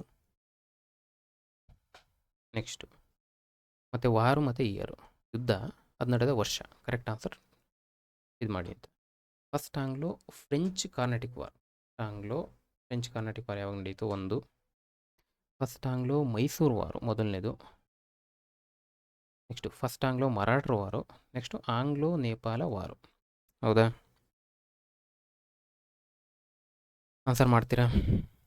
ಮಾಡ್ತಾ ಹೋಗಿ. ಮೊದಲನೇದು ನನಗೆ ಯಾವ್ದು ಗೊತ್ತು? ಆಂಗ್ಲೋ ಮೈಸೂರು ಯುದ್ಧ ಸ್ಟಾರ್ಟ್ ಆಗೋದಕ್ಕೂ ಮುಂಚೆ ಕಾರ್ನಾಟಿಕ್ ಯುದ್ಧ ನಡೀತು. ಅದಂತೂ ಕ್ಲಿಯರ್ ಇದೆ ನನಗೆ, ಹೌದಾ? ಯಾವಾಗ ನಡೀತು? 45 ಮುಂಚೆ ಇರೋದೇ ಇದು. ನಮ್ಮದು ಯಾವುದು ಇದು? ಹಾಂ, 44ರಿಂದ 48 ಇಲ್ಲೇ ಇದೆ. ಫಸ್ಟ್ ಆಂಗ್ಲೋ ಫ್ರೆಂಚ್ ವಾರ್ಗೆ 44ರಿಂದ 48 ನೋಡಿದ್ದೀವಿ ಈಗಷ್ಟೇ. ಎರಡನೇದು 49ರಿಂದ ಸ್ಟಾರ್ಟ್ ಆಗುತ್ತೆ ಅಂತ ಓದಿದ್ದೀವಿ, ಹೌದಾ? ಎಗೆ 4 ಎಗೆ 4 ಅಂದಮೇಲೆ ನಾನು ಇವೆರಡನ್ನು ತೆಗಿತೀನಿ, ಹೌದಾ? ಎಗೆ 4, ಇನ್ನು ಸಿಗೆ 2 ಕರೆಕ್ಟ್ ಇದೆ. ಸಿಗೆ 2 ಆನ್ಸರಲ್ಲಿದೆ. ಸಿಗೆ ಯಾವುದು? ಆಂಗ್ಲೋ ಮರಾಠ 2. ಇದು ಇದಕ್ಕಿದು ಕನೆಕ್ಟ್ ಆಯಿತು. ಈಗ ನಮ್ಗೆ ಉಳ್ಕೊಂಡಿದ್ದು ಯಾವುದು? 2 ಮತ್ತು ಬಿ ಮತ್ತು ಡಿ. ನನಗೆ ಗೊತ್ತು ಫಸ್ಟ್ ಆಂಗ್ಲೋ ನಡೆದಿದ್ದು 67ರಿಂದ 69, ಹೌದಾ? 61 ಅಂತ ಕೊಟ್ಟಿದ್ದಾರೆ, ಬಟ್ ಇದು 67 ಮಾಡ್ಕೊಳ್ಳಿ. 67ರಿಂದ 69. ಫಸ್ಟು ಬಿಗೆ 1 ಅಂದರೆ ಇದು ಉತ್ತರ, ಹೌದಾ? 54ಕ್ಕೆ ಬಿ. 4 1 2 3 ಕ್ಲಿಯರಾ? Next, who was the governor general of British India during the third Anglo Mysore war? ನೋಡಿ, ಆ ಟೈಮ್ನಲ್ಲಿ, ಆ ಯುದ್ಧದ ಟೈಮ್ನಲ್ಲಿ ಗವರ್ನರ್ ಜನರಲ್ ಯಾರಾಗಿದ್ದರು ಅಂತ ಕೂಡ ಕ್ವಶನ್ ಆಗಿದೆ. ನಮಗೆ ಗೊತ್ತಿದೆ ವಾರನ್ ಹೇಸ್ಟಿಂಗು. ಇವರು ನಿಮಗೆ ಇಯರ್ ಗೊತ್ತಿದ್ದರೆ ಆಲ್ಮೋಸ್ಟು ಸಾಲ್ವ್ ಮಾಡ್ತಾ ಬರ್ಬೋದು. ಇದಕ್ಕೆ ಆನ್ಸರ್ ಮಾಡ್ಬೋದಾ? ಇದಕ್ಕೆ ಉತ್ತರ ಬಂದು ಲಾರ್ಡ್ ಕಾರ್ನ್ವಾಲಿಸ್. ಯಾವಾಗಿದ್ದರು? 1786ರಿಂದ 1793. ಈ ಒಂದಷ್ಟು ಗವರ್ನರ್ ಜನರಲ್ಸ್ನ ಒಂದು ಮ್ಯಾಪ್ ಮಾಡ್ಕೊಂಬಿಡಿ, ಫ್ಲೋ ಚಾರ್ಟ್ ಮಾಡ್ಕೊಂಬಿಟ್ರೆ ಯಾರಾದಮೇಲೆ ಯಾರು ಅಂದಾಜಾಗಿ. ಸೊ ಇಂಥ ಕ್ವಶನ್ಸ್ಗಳು ನಾವು ಸಾಲ್ವ್ ಮಾಡ್ಬೋದು. ಆ್ಯಕ್ಚುಲಿ ಇವನು ಇನ್ನೊಂದು ಟರ್ಮ್ ಬರ್ತಾನೆ 1805ರಲ್ಲಿ ಬಂದು ಇಮಿಡಿಯೇಟಾಗಿ ಸಾವನ್ನಪ್ತಾ. ಹಾಗಾಗಿ ಒಂದು 2 ಟರ್ಮು, ಮೊದಲನೇ ಟರ್ಮು ಮತ್ತು 2ನೇ ಟರ್ಮು ಕಾರ್ನ್ವಾಲಿಸ್. 86 ನಮ್ಮ ನಡೆದಿದ್ದು ಯಾವಾಗಿದು? ಯಾವುದು? ಥರ್ಡ್ ಆಂಗ್ಲೋ ಮೈಸೂರು ವಾರ್ 90ರಿಂದ 92. ಸೊ ಹಾಗಾಗಿ ಈ ಥರ ಕೂಡ ಆನ್ಸರ್ ಮಾಡ್ಬೋದು ಇದಕ್ಕೆ. ನೆಕ್ಸ್ಟು ಸ್ವಲ್ಪ ವಾರನ್ ಹೇಸ್ಟಿಂಗ್ ಬಗ್ಗೆ ನೋಡ್ತೀರಾ? ವಾರನ್ ಹೇಸ್ಟಿಂಗು ಯಾಕಂದರೆ ಕೇಳಿದ್ದಾರೆ ಅಂದಮೇಲೆ ಇದೊಂದು ಕೂಡ ದೊಡ್ಡ ಹೆಸರು. ವಾರನ್ ಹೇಸ್ಟಿಂಗ್ ಯಾವಾಗ ಬರ್ತಾರೆ? 1773. ಅಂದಾಜಾಗಿ ನೆನ್ಪಿಟ್ಕೊಳ್ಳಿ ಈ ವರ್ಷಗಳು. ಈ ಟೈಮ್ನಲ್ಲಿ ಬರ್ತಕ್ಕಂಥದ್ದು ಫಸ್ಟು ಆಂಗ್ಲೋ ಮರಾಠ. ನೋಡಿ, ಇವೆಲ್ಲ ಫೇಮಸ್ ಯುದ್ಧಗಳಿವು, ಹಾಗಾಗಿ ಇಂಥವ್ರನ್ನ ಸ್ವಲ್ಪ ನೆನ್ಪಿಟ್ಕೊಳ್ಳಿ. ಆಂಗ್ಲೋ ಮರಾಠ ಮತ್ತು ಯಾವಾಗ ನಡೀತದೆ? ಸೆಕೆಂಡ್ ನಮ್ಮದು ಆಂಗ್ಲೋ ಮೈಸೂರು 80ರಿಂದ 84. ಸೊ ಅಲ್ಲಿ ಕವರ್ ಆಯಿತು ಸೆಕೆಂಡ್ ಆಂಗ್ಲೋ ಮೈಸೂರು. ಈ ಟೈಮ್ನಲ್ಲಿ ಬರ್ತಾನೆ. ನೆಕ್ಸ್ಟ್ ವಾರನ್ ಹೇಸ್ಟಿಂಗ್ ಆಯಿತು. ನೆಕ್ಸ್ಟ್ ಬರೋದು ಲಾರ್ಡ್ ಹೇಸ್ಟಿಂಗ್. ನೋಡ್ಕೊಳ್ಳಿ, ಒಂದೊಂದು 2 ಲೈನ್ ಸಾಕು. ಟರ್ಮು ಮತ್ತು ಇಂಪಾರ್ಟೆಂಟ್ ಯುದ್ಧಗಳು. ಮುಂದೆ ಎಲ್ಲಾದರೂ ಕ್ವಶನ್ ಆದರೆ ಹೆಲ್ಪ್ ಆಗ್ತದೆ. ಲಾರ್ಡ್ ಹೇಸ್ಟಿಂಗ್ ಇದೊಂದು 1813ರಿಂದ 23, ಹೌದಾ? ಇವನ್ ಟೈಮ್ನಲ್ಲಿ ಬರ್ತಕ್ಕಂಥ ಫೇಮಸ್ ಇದೆ ಯಾವುದು? ಆಂಗ್ಲೋ, ಈಗಷ್ಟೇ ನೋಡೋ ಆಂಗ್ಲೋ ನೇಪಾಲ್. ಈ ಕ್ವಶನಲ್ಲಿ ನೋಡಿದ್ದೀವಿ ಆಂಗ್ಲೋ ನೇಪಾಳ ಯುದ್ಧ, ಜೊತೆಗೆ 3ನೇ ಆಂಗ್ಲೋ ಮರಾಠರದು ಕೊನೆ ಯುದ್ಧ, ಮರಾಠ ಯುದ್ಧ. ಯಾವಾಗ ನಡೀತದೆ? 1817ರಿಂದ 18, ಹೌದಾ? ಇಷ್ಟು ನೆನ್ಪಿಟ್ಕೊಳ್ಳಿ ಇವ್ರ ಬಗ್ಗೆ. ಇನ್ನೊಂದು ಲಾರ್ಡ್ ಹೇಸ್ಟಿಂಗ್ ಬಗ್ಗೆ ಇನ್ನೊಂದು ಇಂಪಾರ್ಟೆಂಟ್ ಪಾಯಿಂಟ್ ಏನು ಅಂದರೆ, ಈ ಪಿಂಡಾರಿಗಳು ಅಂತ ಬರ್ತಾರೆ, ಹೌದಾ? ಕೇಳಿದ್ರಿ ನೀವು ಈ ಮಾಡರ್ನ್ ಹಿಸ್ಟ್ರಿ ಓದುವಾಗ ಪಿಂಡಾರಿಗಳು ಅಂತ ಬರ್ತಾರೆ. ಪಿಂಡಾರಿಗಳನ್ನು ಅಡಗಿಸ್ತಾ ಅಂತ ಸ್ವಲ್ಪ ನೋಡ್ಕೊಳ್ಳಿ. ಎಲ್ಲಾನ ಕೇಳಿದ್ರೆ ಪಿಂಡಾರಿ ದಂಗೆ ಅಂತ ಓದಿದ್ದೀವಿ, ಹೌದಾ? ಯಾರೇ ಪಿಂಡಾರಿಗಳು? ಆ್ಯಕ್ಚುಲಿ ಇವ್ರದ್ದು ಏರಿಯಾ ಬಂದು ಮಧ್ಯ ಭಾರತ, ಸೆಂಟ್ರಲ್ ಇಂಡಿಯಾ. ಇಲ್ಲಿ ಇವರು ಆ್ಯಕ್ಟಿವ್ ಇದ್ದರು, ಹೌದಾ? ಇದು ಆ್ಯಕ್ಚುಲಿ ಇದು ಪಿಂಡಾರಿ ಅನ್ನೋದು ಒಂದು ಕಾಸ್ಟ್ ಅಲ್ಲ, ಪರ್ಟಿಕ್ಯುಲರ್ಲಿ ಒಂದು ಕ್ಯಾಸ್ಟ್ ಅಲ್ಲ, ಇದು ಅಂದರೆ ಒಂದು ಜಾತಿ ಅಲ್ಲ. ಬದಲಾಗಿ ಏನಿದು? ವಿವಿಧ ಧರ್ಮಗಳು, ಹಲವಾರು ಧರ್ಮ ಮತ್ತು ಸಮುದಾಯ, ಇವ್ರ ಗುಂಪಿದು. ಎಲ್ಲರೂ ಇರ್ತಿದ್ರು, ಪರ್ಟಿಕ್ಯುಲರ್ ಒಂದು ಕ್ಯಾಸ್ಟ್ ಇರಲಿಲ್ಲ. ಹಿಂದೂ ಮುಸ್ಲಿಂ ಎಲ್ಲರೂ, ಹಲವಾರು ಸಮುದಾಯಗಳೆಲ್ಲ ಸೇರ್ಕೊಂಡು ಒಂದು ಗುಂಪು ಮಾಡ್ಕೊಂಡಿದ್ರು. ಅದು ಇದು ಪಿಂಡಾರಿ ದಂಗೆ ಬಗ್ಗೆ ಸ್ವಲ್ಪ ನೋಡ್ಕೊಳ್ಳಿ ಇದ್ರ ಬಗ್ಗೆ. ಜೊತೆಗೆ ಇವ್ರು ಎಲ್ಲಿ ಕೆಲಸ ಮಾಡ್ತಿದ್ರು? ಈ ಮರಾಠರ ಸೈನ್ಯ ಅಲ್ಲ, ಮರಾಠರ ಸೈನ್ಯದಲ್ಲಿ ಸೈನಿಕರ ಕೆಲಸ ಮಾಡ್ತಿದ್ರು ಇವರು. ಇದು ಇವ್ರ ಉದ್ಯೋಗ, ಸೈನಿಕ ವೃತ್ತಿ. ಆ್ಯಕ್ಚುಲಿ ಇವರು ಗೆರಿಲ್ಲಾ ಯುದ್ಧ ಮಾದರಿಯಲ್ಲಿ ಎಕ್ಸ್ಪರ್ಟ್ಸ್ ಇವರು. ಹಾಗಾಗಿ ಮರಾಠರ ಸೈನ್ಯದಲ್ಲಿ ಯುದ್ಧ ಮಾಡ್ತಿದ್ರು. ಈಗ ನೋಡಿದ್ವಿ ಥರ್ಡ್ ಆಂಗ್ಲೋ ಮೈಸೂರು ಯುದ್ಧದಲ್ಲಿ ಮರಾಠರು ಸೋತರು, ಹೌದಾ? ಸೋತ ಮೇಲೆ ಬ್ರಿಟಿಷ್ ಅಂಡರ್ಗೆ ಬರ್ತಾರೆ, ಸಾಮ್ರಾಜ್ಯ ಕುಸಿತದೆ. ಆಗ ಸೈನ್ಯ ವಿಸರ್ಜನೆ ಆಗ್ತದೆ, ಸೈನ್ಯನ ಡಿಸ್ಮಿಸ್ ಮಾಡಿದ್ರು. ಆಗೇನು ಮಾಡಿದ್ರು, ಸೈನ್ಯದಲ್ಲಿ ಉದ್ಯೋಗ ಇದ್ದಂಥ ಈ ಪಿಂಡಾರಿಗಳು ಉದ್ಯೋಗ ಕಳ್ಕೊಂಡ್ರು. ಪಿಂಡಾರಿಗಳಿಗೆ ಉದ್ಯೋಗ ಇಲ್ಲ. ಉದ್ಯೋಗ ಇದ್ಮೇಲೆ ಏನು ಮಾಡ್ತಾರೆ? ಆ್ಯಕ್ಚುಲಿ ಇವರು ಯುದ್ಧದಲ್ಲಿ ಆಲ್ರೆಡಿ ಇದ್ದರು, ಅಶ್ವದಳ ಇವೆಲ್ಲ ಮತ್ತು ಎಲ್ಲ ಥರ ಎಕ್ಸ್ಪರ್ಟ್ ಇದ್ದರು. ಉದ್ಯೋಗ ಕಳ್ಕೊಂಡ್ಮೇಲೆ ಏನು ಮಾಡ್ತಾರೆ ಇವ್ರು? ಯಾವ ಕಡೆಗೆ ಟರ್ನ್ ಆಗ್ತಾರೆ? ದರೋಡೆ, ಹೌದಾ?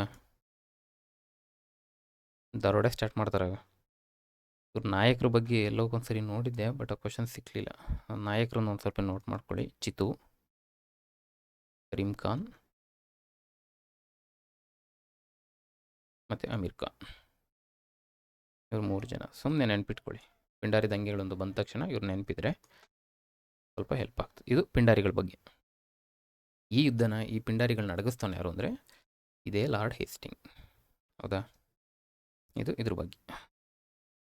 ನೆಕ್ಸ್ಟ್ ಈ ಕ್ವಶನ್ ನೋಡಿ, 26ನೇದು. Who was defeated in the second Anglo Mysore war. ಈ ಕೆಳಕಂಡ ಯಾರನ್ನ ಎರಡನೇ ಆಂಗ್ಲೋ ಮೈಸೂರು ಯುದ್ಧದಲ್ಲಿ ಸೋಲಿಸಲಾಯಿತು? ಇಲ್ಲಿ ಸ್ವಲ್ಪ ಕನ್ಫ್ಯೂಷನ್ ಆಗ್ಬೋದು, ಯಾಕಂದರೆ ಸೆಕೆಂಡ್ ಯಾವಾಗ ನಡೀತದೆ? 1780ರಿಂದ 84, ಹೌದಾ? 80ರಿಂದ 84ವರೆಗೂ ನಡೀತದೆ. ಆ ಟೈಮ್ನಲ್ಲಿ ಹೈದರಾಲಿ ಸ್ಟಾರ್ಟ್ ಮಾಡ್ತಾರೆ, ಬಟ್ ಆ ಒಂದು ಯುದ್ಧ ನಡೀತಾ ಇರ್ತಕ್ಕಂಥ ಸಂದರ್ಭದಲ್ಲೇ ಹೈದರಾಲಿ ಸಾವಾಗ್ತದೆ, ಹೌದಾ? ಆನಂತರ ಟಿಪ್ಪು ಸುಲ್ತಾನ್ ಕಂಟಿನ್ಯೂ ಮಾಡ್ತಾರೆ. ಬೆನ್ನುಹುರಿ ಅಂತ ಏನೋ ಒಂದು ರೋಗ ಬಂದು ಅಲ್ಲಿ ಸಾವನ್ನಪ್ಪು. ಹಾಗಾಗಿ ಇವ್ರನ್ನೇ ಕನ್ಸಿಡರ್ ಮಾಡಬೇಕಲ್ಲಿ ಹೈದರಾಲಿ. ಟಿಪ್ಪು ಸುಲ್ತಾನ್ ಜಸ್ಟ್ ಕಂಟಿನ್ಯೂ ಮಾಡಿ ಅದನ್ನ ಕ್ಲೋಸ್ ಮಾಡ್ಕೋತಾರೆ ಅಷ್ಟೇ. ಸೊ ಹಾಗಾಗಿ 26ಕ್ಕೆ ಎ ತಗೊಳ್ಳಿ. Next 99. In which treaty second Anglo Mysore war ended? Same. ಮೊದಲನೇ ಆಂಗ್ಲೋ ಮೈಸೂರು ಮದ್ರಾಸು, ಎರಡನೇದು ಬಂದು ಮಂಗಳೂರು, ಹೌದಾ? ಇಲ್ಲೇ ಇದೆ 84ರಲ್ಲಿ ಮದ್ರಾಸ್ ಫಸ್ಟ್ ಒನ್ನು. ನೆಕ್ಸ್ಟ್ ಈ ಪುರಂದರ್ ಬಂದು ಮರಾಠಕ್ಕೆ ಬರುತ್ತಿದ್ದು. Next 75. Second Anglo Mysore war ended by the treaty. ಯಾಕೆ ರಿಪೀಟ್ ಹಾಕಿದ್ದೀನಿ ಅಂದರೆ ಒಂದು ಕ್ವಶನ್ದು ನಿಮಗೊಂದು ಇಂಟೆನ್ಸಿಟಿ ಗೊತ್ತಾಗಲಿ ಅಂತ, ಹೌದಾ? ತುಂಬ ಸರಿ ಕೇಳಾದ್ಮೇಲೆ ಕ್ವಶನ್ನು ನಾವು ಮತ್ತೆ ತಪ್ಪು ಮಾಡೋದ್ರಲ್ಲಿ ಅರ್ಥ ಇಲ್ಲ. ಹಾಗಾಗಿ ಸೆಕೆಂಡ್ ಆಂಗ್ಲೋ ಮೈಸೂರು ವಾರು ಇಲ್ಲೇ ನೋಡಿದ್ವಿ, ಮಂಗಳೂರು, ಹೌದಾ? 75ಕ್ಕೆ Bombay next 31. The victor of the battle of Buxar who was defeated by the Hyder Ali first Anglo Mysore war. ಇಲ್ಲೇನು ಕೇಳಿದ್ದಾರೆ? ಬ್ಯಾಟಲ್ ಆಫ್ ಬಕ್ಸಾರ್ ಯುದ್ಧ ನಡೀತು. ಆ ಯುದ್ಧದಲ್ಲಿ ಬ್ರಿಟಿಷ್ ಸೈನ್ಯವನ್ನು ಗೆಲ್ಸ್ಕೊಂಡ್ಬಂದಿದ್ದ ಒಬ್ಬ ಆತ ಹೈದರ್ ಅಲಿಯಿಂದ ಸೋಲಿಸ್ಪಟ್ಟ ಫಸ್ಟ್ ಆಂಗ್ಲೋ ಮೈಸೂರು ವಾರಲ್ಲಿ. ಆತ ಯಾರು ಅಂತ ಕ್ವಶನ್ ಇದು. ಉತ್ತರ ಬಂದು ಮುಂದ್ರೋ. ಬಕ್ಸಾರ್ ಯುದ್ಧದಲ್ಲಿ ಬ್ರಿಟಿಷ್ ಸೈನ್ಯವನ್ನು ಗೆಲ್ಸ್ಕೊಂಬಂದು, ಬಟ್ ಮೊದಲನೇ ಆಂಗ್ಲೋ ಮೈಸೂರು ಯುದ್ಧದಲ್ಲಿ ಹೈದರ್ ಅಲಿಯಿಂದ ಸೋತವನು. Next 37. So in which war Tipu had surrendered half of his territory and also surrenders two sons? ನೋಡಿದ್ದೀವಿ. ಯಾವ ಯುದ್ಧದಲ್ಲಿ ಟಿಪ್ಪು ಸುಲ್ತಾನು ತನ್ನ ಅರ್ಧ ಸಾಮ್ರಾಜ್ಯವನ್ನು ಬ್ರಿಟಿಷರು ಕೊಟ್ಟು ತನ್ನ 2 ಮಕ್ಕಳನ್ನು ಒತ್ತೆ ಇಟ್ಟ, ಹೌದಾ? ಫಸ್ಟ್ ಆಂಗ್ಲೋ ಮೈಸೂರು ವಾರ. ಟಿಪ್ಪು ಇನ್ನೂ ಪಿಕ್ಚರಲ್ಲೇ ಇಲ್ಲ. ಸೆಕೆಂಡು ಆಗಷ್ಟೇ ತೀರ್ಕೊಂಡಿದ್ದರಿಂದ ಈತ ಎಂಟ್ರಿ ಆಗದ ಅಷ್ಟೇ. ಥರ್ಡ್ ಆಂಗ್ಲೋ ಮೈಸೂರು ವಾರಲ್ಲಿ ಈತ ಫುಲ್ಲಿ ಇನ್ವಾಲ್ವ್ ಆಗ್ತಾನೆ. ಆ ಸಂದರ್ಭದಲ್ಲಿ ಇದು ಆಗ್ತದೆ. ಇಲ್ಲಿ ಕ್ಲಿಯರಾ? ಈ ರೀತಿ ಆಗಿದ್ದಕ್ಕೆ ಫೋರ್ತ್ ಆಂಗ್ಲೋ ಮೈಸೂರು ವಾರ್ಗೆ ಆತನಿಗೆ ಟ್ರಿಗರ್ ಆಗ್ತದೆ. ಇದೊಂದು clear. Next the first Anglo Mysore war fought between British and Hyder Ali 67ರಿಂದ 69 concluded which treaty? First Anglo Mysore war ನಡೀತಿದ್ದು ಬ್ರಿಟಿಷ್ ಮತ್ತು ಹೈದರ್ ಅಲಿ ನಡುವೆ 1767ರಿಂದ 69. ಯಾವ ಒಂದು ಟ್ರೀಟಿ ಮೂಲಕ ಎಂಡ್ ಆಯಿತು? ಎಲ್ಲ ನೋಡಿದ್ದೀವಿ, ಮದ್ರಾಸ್, ಹೌದಾ? Next list 1, list 2. Allahabad treaty, Mangalore treaty, Salbai, Madras, ಹೌದಾ? ನಮಗೊಂದು ಗೊತ್ತು, ಮದ್ರಾಸು ಮಂಗಳೂರು ಈಗಷ್ಟೇ ನೋಡ್ಕೊಂಬಂದಿದ್ದೀವಿ. ಮದ್ರಾಸ್ ಯಾವುದು? ಫಸ್ಟ್ ಆಂಗ್ಲೋ ಮೈಸೂರು 69 ಇಲ್ಲೇ ಇದೆ. 69 ಎಲ್ಲಿದೆ? ಮದ್ರಾಸ್ಗೆ 69. ಹೀಗೆ 3 ಇರಬೇಕು. ಹೀಗೆ 3 ಇಲ್ಲಿ 2 ಇದೆ, ಹೌದಾ? ಹೀಗೆ 2 ಇದೆ ಅಂದಮೇಲೆ ಇದನ್ನು ತೆಗಿತೀನಿ ನಾನು. ನೆಕ್ಸ್ಟು ಸಿಗೆ 1 ಇರಲೇಬೇಕಂತೆ, ಸಿಗೆ 1 ಇರಲೇಬೇಕು. ಹೌದಾ? ನೆಕ್ಸ್ಟ್ ಎಗೆ 4 2 ಅಷ್ಟೇ ಕ್ವಶನ್ ಈಗ. ಅಥವಾ ಬಿಗೆ 2 4. ನನಗೆ ಮಂಗಳೂರು ಗೊತ್ತು. ಯಾಕೆ? ಈ ಸೆಕೆಂಡ್ ಆಂಗ್ಲೋ ಮೈಸೂರು ವಾರ ಆಯಿತು. ಯಾವಾಗಾಯಿತು? 84ರಲ್ಲಿ ಆಯಿತು. 84 ಎಲ್ಲಿದೆ? ಇಲ್ಲಿದೆ. ಬಿಗೆ 2, ಬಿಗೆ 2 ಅಂದಮೇಲೆ ಇದು ಕರೆಕ್ಟ್ ಆಗ್ತದೆ. ಅಲಹಾಬಾದ್ ನನಗೆ ಗೊತ್ತಿಲ್ಲ, ಯಾಕಂದರೆ ಇಲ್ಲಿವರೆಗೂ ನಾನು ಓದಿಲ್ಲ ಅದನ್ನ. ಬಟ್ ನಾನು ಓದಿರೋದು ಯಾವುದು? ಮಂಗಳೂರು ಓದಿದ್ದೀನಿ, ಮದ್ರಾಸ್ ಓದಿದ್ದೀನಿ, ಸಾಲ್ಬಾಯಿ ನೋಡಿದ್ದೀನಿ. ಇವು 3 ಇಟ್ಕೊಂಡೆ ನಾನು ಆನ್ಸರ್ ಮಾಡ್ಬೋದು. 93ಕ್ಕೆ 3. ಸೊ ಇವಿಷ್ಟು ಕ್ವಶನ್ ಯಾವುದ್ರ ಬಗ್ಗೆ? ಹೆಚ್ಚು ಕಡಿಮೆ ಈ ಆಂಗ್ಲೋ ಮೈಸೂರು ವಾರು, ಈ ಕರ್ನಾಟಿಕ್ ವಾರ್ ಬಗ್ಗೆ ಸ್ವಲ್ಪ PYQಗಳನ್ನ ಆ್ಯಡ್ ಮಾಡಿದ ಕ್ವಶನ್ಸ್ ಇವೆಲ್ಲ. ನೆಕ್ಸ್ಟ್ ಕ್ವಶನ್ ನೋಡ್ತಾ ಹೋಗು.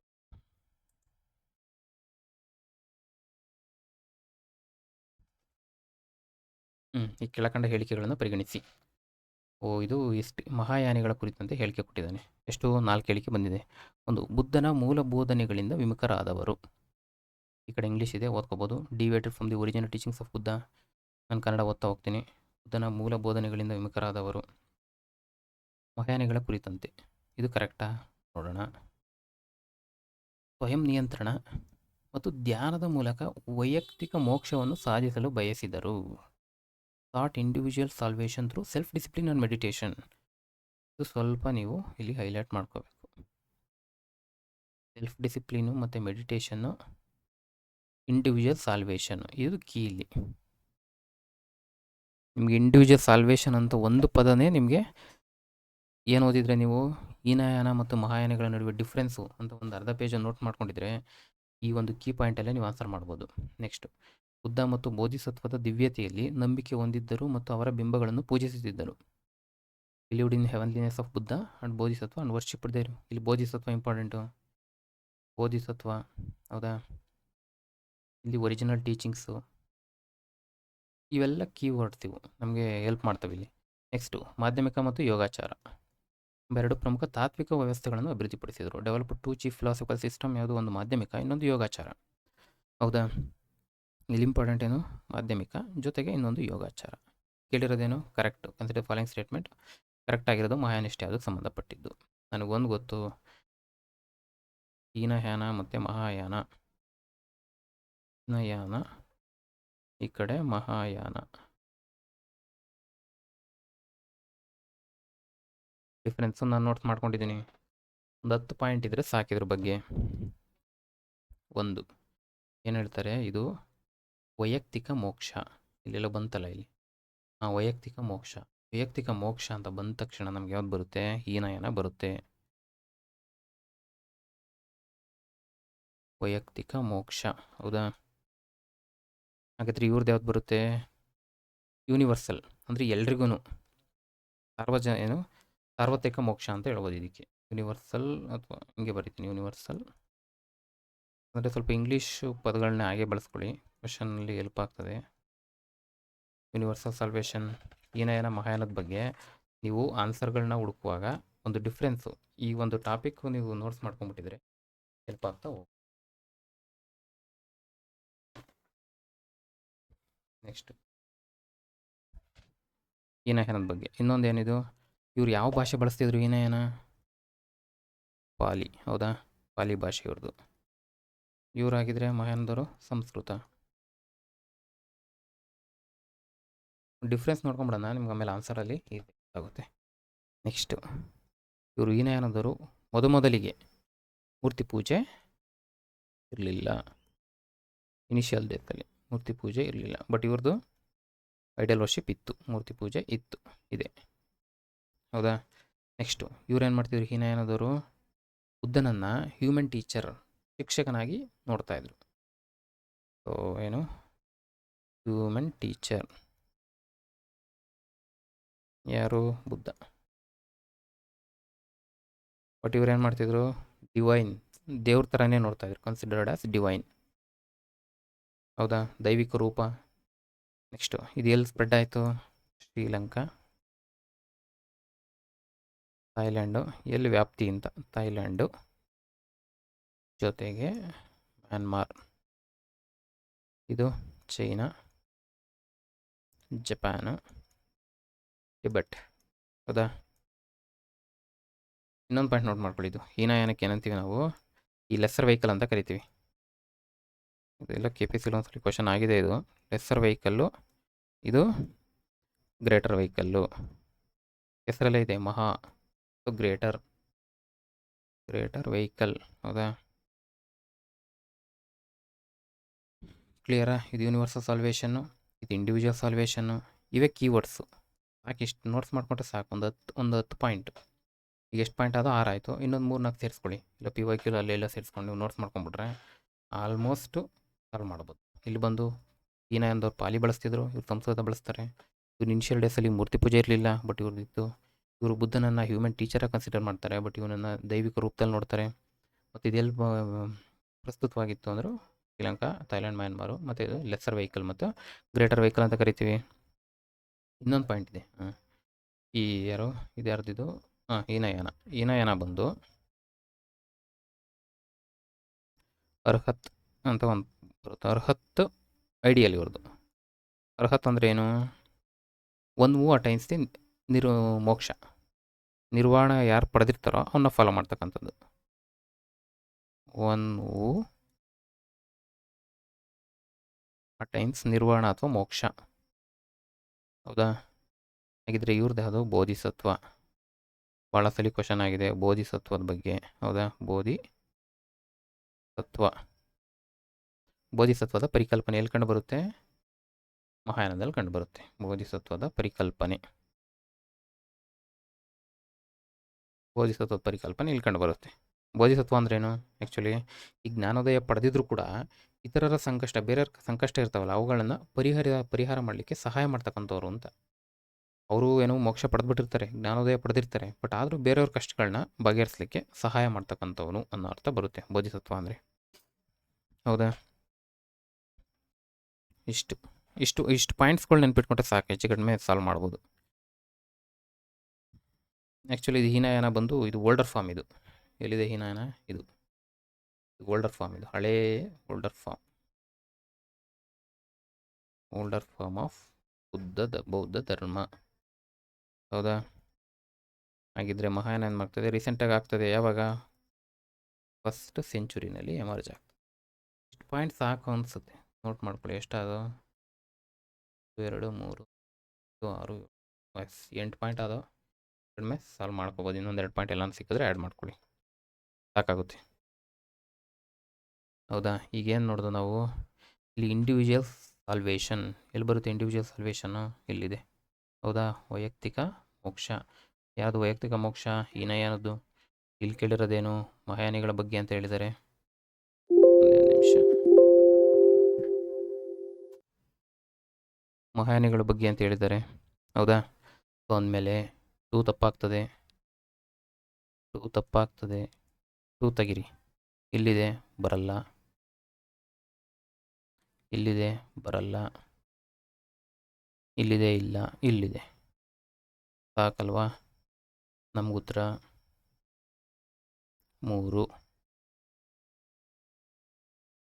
ಯಾವತ್ತು ನೋಟ್ಸು ಕ್ರಿಸ್ಪ್, ಒಂದು ವರ್ಡು ಶಾರ್ಟಾಗಿ ಮಾಡ್ಕೊಳ್ಳಿ. ಡೀಟೇಲಾಗೆಲ್ಲ ಬರ್ಕೊಳ್ಳೋದು ಬೇಡ. ಇಲ್ಲಿ ವೈಯಕ್ತಿಕ ಮೋಕ್ಷವನ್ನು ಏನೋ ಫಾಲೋ ಮಾಡ್ತಿದ್ರು, ಇವೆಲ್ಲ ಬೇಡ. ವೈಯಕ್ತಿಕ ಮೋಕ್ಷ, ಈ ಕಡೆ ಯೂನಿವರ್ಸಲ್ ಸಾಲ್ವೇಷನ್, ಸಾರ್ವತ್ರಿಕ ಮೋಕ್ಷ, ಪಾಲಿ ಭಾಷೆ, ಸಂಸ್ಕೃತ ಭಾಷೆ, ಮೂರ್ತಿ ಪೂಜೆ ಇರಲಿಲ್ಲ ಇನಿಷಿಯಲ್ ಡೇಸಲ್ಲಿ, ಇಲ್ಲಿತ್ತು. ಈ ಥರ ಜಸ್ಟ್ ಸಿಂಪಲಾಗಿ ಮಾಡ್ತಾ ಹೋದರೆ ನಿಮಗೆ ಬೇಗ ಕ್ಲಿಯರ್ ಆಗ್ತದೆ. ಇದೊಂದು ತಪ್ಪು ಅಂತ ಗೊತ್ತಿದ್ರೆ ಸಾಕು, ನಾನು ಬೇರೆಯವನ್ನ ಓದೋ ಅವಶ್ಯಕತೆ ಇಲ್ಲ. ಬಟ್ ಬೇರೆ ಈ ಪಾಯಿಂಟ್ಸ್ ಏನಾಗ್ತವೆ ಮುಂದಿನ ದಿನದಲ್ಲಿ ನಿಮಗೆ ಈ ಒಂದು ನೋಟ್ಸು ಎಲ್ಪ್ ಆಗ್ತಾ ಹೋಗ್ತದೆ. ಹೌದಾ? ಇಷ್ಟ ಆಯಿತು ಅಂದ್ಕೊತೀನಿ. ನೆಕ್ಸ್ಟ್ ಹೋಗೋಣ ಮುಂದೆ. ಸಾಕಾಗುತ್ತೆ, ಹೆಚ್ಚು ಕಡಿಮೆ ಜಾಸ್ತಿ ಆಯಿತು. ಓಕೆ, ಸಾಲ್ವ್ ಮಾಡ್ಬೋಡಿಂದ. ಒಂದನೇ question. So Buddhism was divided into 2 sect. ಒಂದು ಹೀನಯಾನ ಮತ್ತು ಮಹಾಯಾನ ಅಂತ. ಯಾರ ಕಾಲದಲ್ಲಿ? ಇಲ್ಲಿ ಕ್ವಶನ್ ಕನ್ನಡದಲ್ಲಿದೆ ನೋಡಿ. ಇದು KPSC ಕ್ವಶನು. ಬೌದ್ಧ ಧರ್ಮವು ಹೀನಯಾನ ಮತ್ತು ಮಹಾಯಾನ ಎಂಬ 2 ಪಂಥಗಳಾಗಿದ್ದು ಯಾರ ಆಳ್ವಿಕೆ ಕಾಲದಲ್ಲಿ ಅಂತ. ನಿಮಗೆ 4 ಇವಾಗ್ತವೆ. ಯಾವುದು? ಬರೀತೀನಿ. ಹ್ಞೂ 4 ಬೌದ್ಧ ಸಮ್ಮೇಳನಗಳಾಗ್ತವೆ. ಮೊದಲನೇದು ಅಜಾತಶತ್ರು, ಹೌದಾ? ಎರಡನೇದು ಕಾಲಾಶೋಕ, ಆಮೇಲೆ ಅಶೋಕ. ಅಶೋಕ 4 ಅಕ್ಷರ, ಕಾಲಾಶೋಕ 4 ಅಕ್ಷರ, ಅಶೋಕ 3 ಅಕ್ಷರ. ಸೊ ಅದಾದಮೇಲೆ ಇದು ಅಶೋಕ. 4ನೇದು ಯಾವುದು? ಕನಿಷ್ಕ, ಹೌದಾ? ಎಲ್ಲಿ ನಡೀತದೆ? ರಾಜಗೃಹ. ಇಷ್ಟೇ ನೋಟ್ಸ್ ಮಾಡ್ಕೊಳ್ಳಿ ಸಾಕು. ರಾಜಗೃಹ ವೈಶಾಲಿ, ಪಟಲಿಪುತ್ರ, ಇನ್ನೊಂದು ಕುಂಡಲಿವನ ಅಥವಾ ಕಾಶ್ಮೀರ. ಇಲ್ಲಿ ಒಂದಷ್ಟು ರೆಸಲ್ಯೂಷನ್ ಆಗ್ತದೆ, ಅದನ್ನು ಕೂಡ ಬರ್ತಾ ಹೋಗಿ. ಏನು ಬುದ್ಧ ಬೋಧನೆಗಳನ್ನ ಕಂಪೈಲ್ ಮಾಡ್ಕೋತಾರೆ. ಇದು ಎರಡನೇದು ಈ ಸ್ಥಾವಿರವಾದಿಗಳು ಮತ್ತು ಮಹಾಸಾಂಘಿಕರು ಅಂತ ಡಿಫ್ರೆನ್ಸ್ ಆಗ್ತದೆ. ಈ 4ನೇದು ಬಂದು ಈ ಏನು ಇದು ಉತ್ತರ. ಒಂದನೇದಕ್ಕೆ ಏನು ಉತ್ತರ? ಇದಕ್ಕೆ ಕನಿಷ್ಕನ ಕಾಲದಲ್ಲಿ 4ನೇ ಇದರಲ್ಲಿ ಇದು ಸ್ಪ್ಲಿಟ್ ಆಗ್ತಕ್ಕಂಥದ್ದು. ಇಷ್ಟು ಸ್ವಲ್ಪ ನೋಟ್ಸ್ ಮಾಡಿಕೊಂಡ್ರೆ ನಿಮಗೆ ಕ್ಲಿಯರ್ ಆಗ್ತಾ ಹೋಗ್ತದೆ. ಇಷ್ಟೇ ಸಾಕು. ಇದ್ರದ್ದು ಏನು ನಿರ್ಣಯ ತೊಗೊಂಡ್ರು ಅನ್ನೋದೊಂದು ಬರ್ಕೊಳ್ಳಿ. ಮತ್ತು ಯಾರ ಅಧ್ಯಕ್ಷತೆಯಲ್ಲಿ ನಡೀತು ಅಷ್ಟು ಮಾಡಿಕೊಂಡ್ರೆ ಹೆಚ್ಚು ಕಡಿಮೆ ಈ ರೀತಿ ಯಾವುದೇ ಕ್ವಶನ್ ಬಂದರೂ ಮಾಡ್ಬೋದು. ಇದು KPSC ಕ್ವಶನು. ಹಿರಿಯರ ಪದ್ಧತಿ ಅಥವಾ ವೇ ಆಫ್ ದಿ ಎಲ್ಡರ್ಸ್ ಯಾವ ವರ್ಗದ ವಿಭಾಗದ ಭಾಗವಾಗಿದೆ? ಓಕೆನಾ? ಇದು ಸ್ವಲ್ಪ ಹೊಸ ಕ್ವಶನು. 89ನೇದು ಹೇಳ್ಬೋದಾ? ವೇ ಆಫ್ ದಿ ಎಲ್ಡರ್ಸ್, ಇದಕ್ಕೆ ಉತ್ತರ ಬಂದು 89ಕ್ಕೆ 2 ತೇರವಾಡ. ಹಿಂಗೂ ಕೂಡ ಬರೀತಾರೆ, ವಾದ ಅಥವಾ ವಾಡ. ಇದು ಉತ್ತರ. ಇದಕ್ಕೆ ಆ್ಯಕ್ಚುಲಿ ಈ ಥೇರ ಇಂಗ್ಲೀಷಲ್ಲಿ ನೋಡಿಕೊಂಡ್ರೆ ಥೇರ ಅಂದರೆ ಎಲ್ಡರ್ ಅಂತ, ಹಿರಿಯರು ಅನ್ನೋ ಅರ್ಥನೇ ಇದು. ವಾದ ಅಂದರೆ ಫಿಲಾಸಫಿ ಅಂದ್ರೇನು? ಇದು ಟೀಚಿಂಗ್ ಅಥವಾ ಡಾಕ್ಟ್ರಿನ್ ಅಂತ ಹೇಳ್ಬೋದಾ? ಅವ್ರ ವಾದ ಈ ಥರ, ಇವ್ರ ವಾದ ಈ ಥರ ಅಂಥೇಳಿ. ಹಾಗಾಗಿ ಇದಕ್ಕೆ ಉತ್ತರ ತೇರವಾಡ ಬಂದು ಹಿರಿಯರ, ವೇ ಆಫ್ ಎಲ್ಡರ್ಸ್ ಅಂತ ಕೂಡ ಕರಿತೀವಿ. ತೇರವಾಡನೇ ಹೀನಯಾನ, ಇದೊಂದು ನೆನ್ಪಿಟ್ಕೊಳ್ಳಿ, ಹೀನಯಾನ. ನೆಕ್ಸ್ಟ್ ಇದು ವಜ್ರಯಾನ ಬಂದು ಮಹಾಯಾನದ ನೆಕ್ಸ್ಟು ಡೆವಲಪ್ ಆಗ್ತಾ ಹೋಗ್ತದೆ. ಈ ವಜ್ರಯಾನ ಡೆವಲಪ್ ಆಗಿದೆ ಮಹಾಯಾನದಿಂದ. ನನ್ನ ನಿರ್ವಾಣ ನಿಮಗೆ ಗೊತ್ತಿದೆ, ಏನಿದು? ಗೋಲ್, ಇದೊಂದು ಗುರಿ. ನಿರ್ವಾಣ ಹೊಂದಬೇಕು, ಇದೊಂದು ಬ್ರ್ಯಾಂಚ್ ಅಲ್ಲ, ಇದೊಂದು ಗುರಿ, ನಿರ್ವಾಣ ಹೊಂದಬೇಕು ಅನ್ನೋದು. ನೆಕ್ಸ್ಟು 22ನೇದು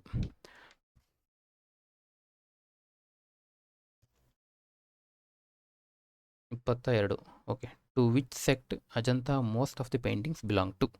ಈ ಯಾವ ಕೆಳಗಿನ ಇದಕ್ಕೆ ಅಜಂತಾ ಅಂದರೆ ಈ ವಿಚ್ ಸೆಕ್ಟ್, ಓಕೆ, ಈ ಕೆಳಗಿನ ಯಾವುದಕ್ಕೆ ಅಜಂತಾದ ಪೇಂಟಿಂಗ್ಸ್ಗಳು ಒಳಪಟ್ಟಿವೆ ಅನ್ನೋದಕ್ಕೆ ಆನ್ಸರ್. ಇದಕ್ಕೆ ಉತ್ತರ ಬಂದು ಮಹಾಯಾನ ಸೆಕ್ಟ್, ಹೌದಾ?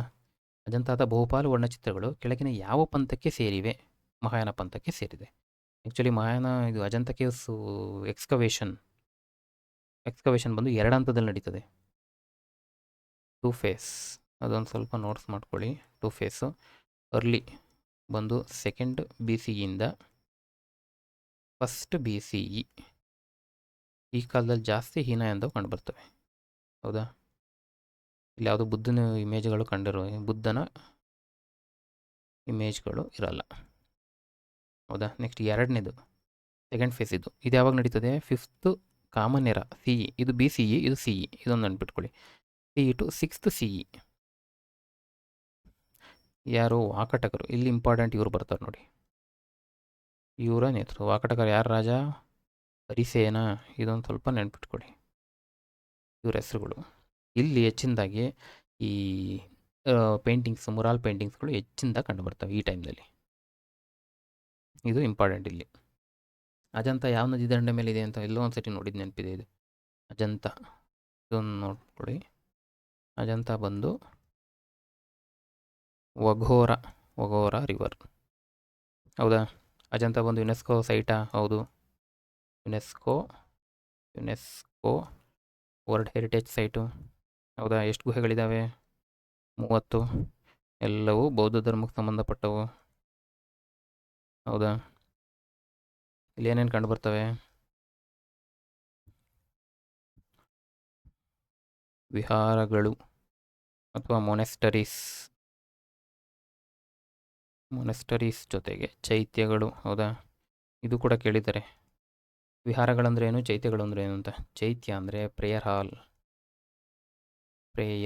ಅಂದರೆ ಪೂಜೆ ಮಾಡುವಾಗ ಪ್ರೇಯರ್ ಮಾಡ್ತಾರಲ್ಲ, ಆ ಥರದ ಹಾಲು ಚೈತ್ಯಗಳು.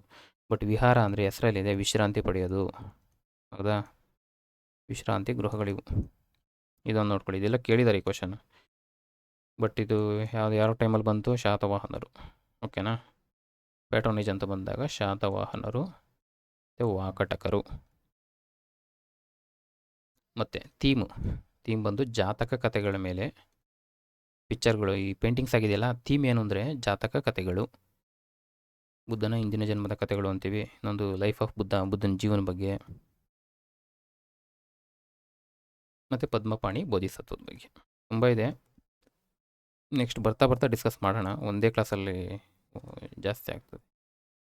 ಇಷ್ಟು ನೋಡ್ಕೊಳ್ಳಿ ಸಾಕು, ಹೆಚ್ಚು ಕಡಿಮೆ. ಅಜಂತ ಇನ್ನೊಂದು ಎಲ್ಲವರ ಬಗ್ಗೆ ಕೇಳ್ಬೋದು. ಈಗ ಅಜಂತದ ಬಗ್ಗೆ ನೋಡಾದ್ಮೇಲೆ ಎಲ್ಲವರ ಇಲ್ಲೆಷ್ಟು ಗುಹೆಗಳು ಬರ್ತವೆ? ಇಲ್ಲಿ 30 ಆದರೆ ಇಲ್ಲಿ 34 ಬರ್ತಾವೆ ಇಲ್ಲಿ. ಹೌದಾ?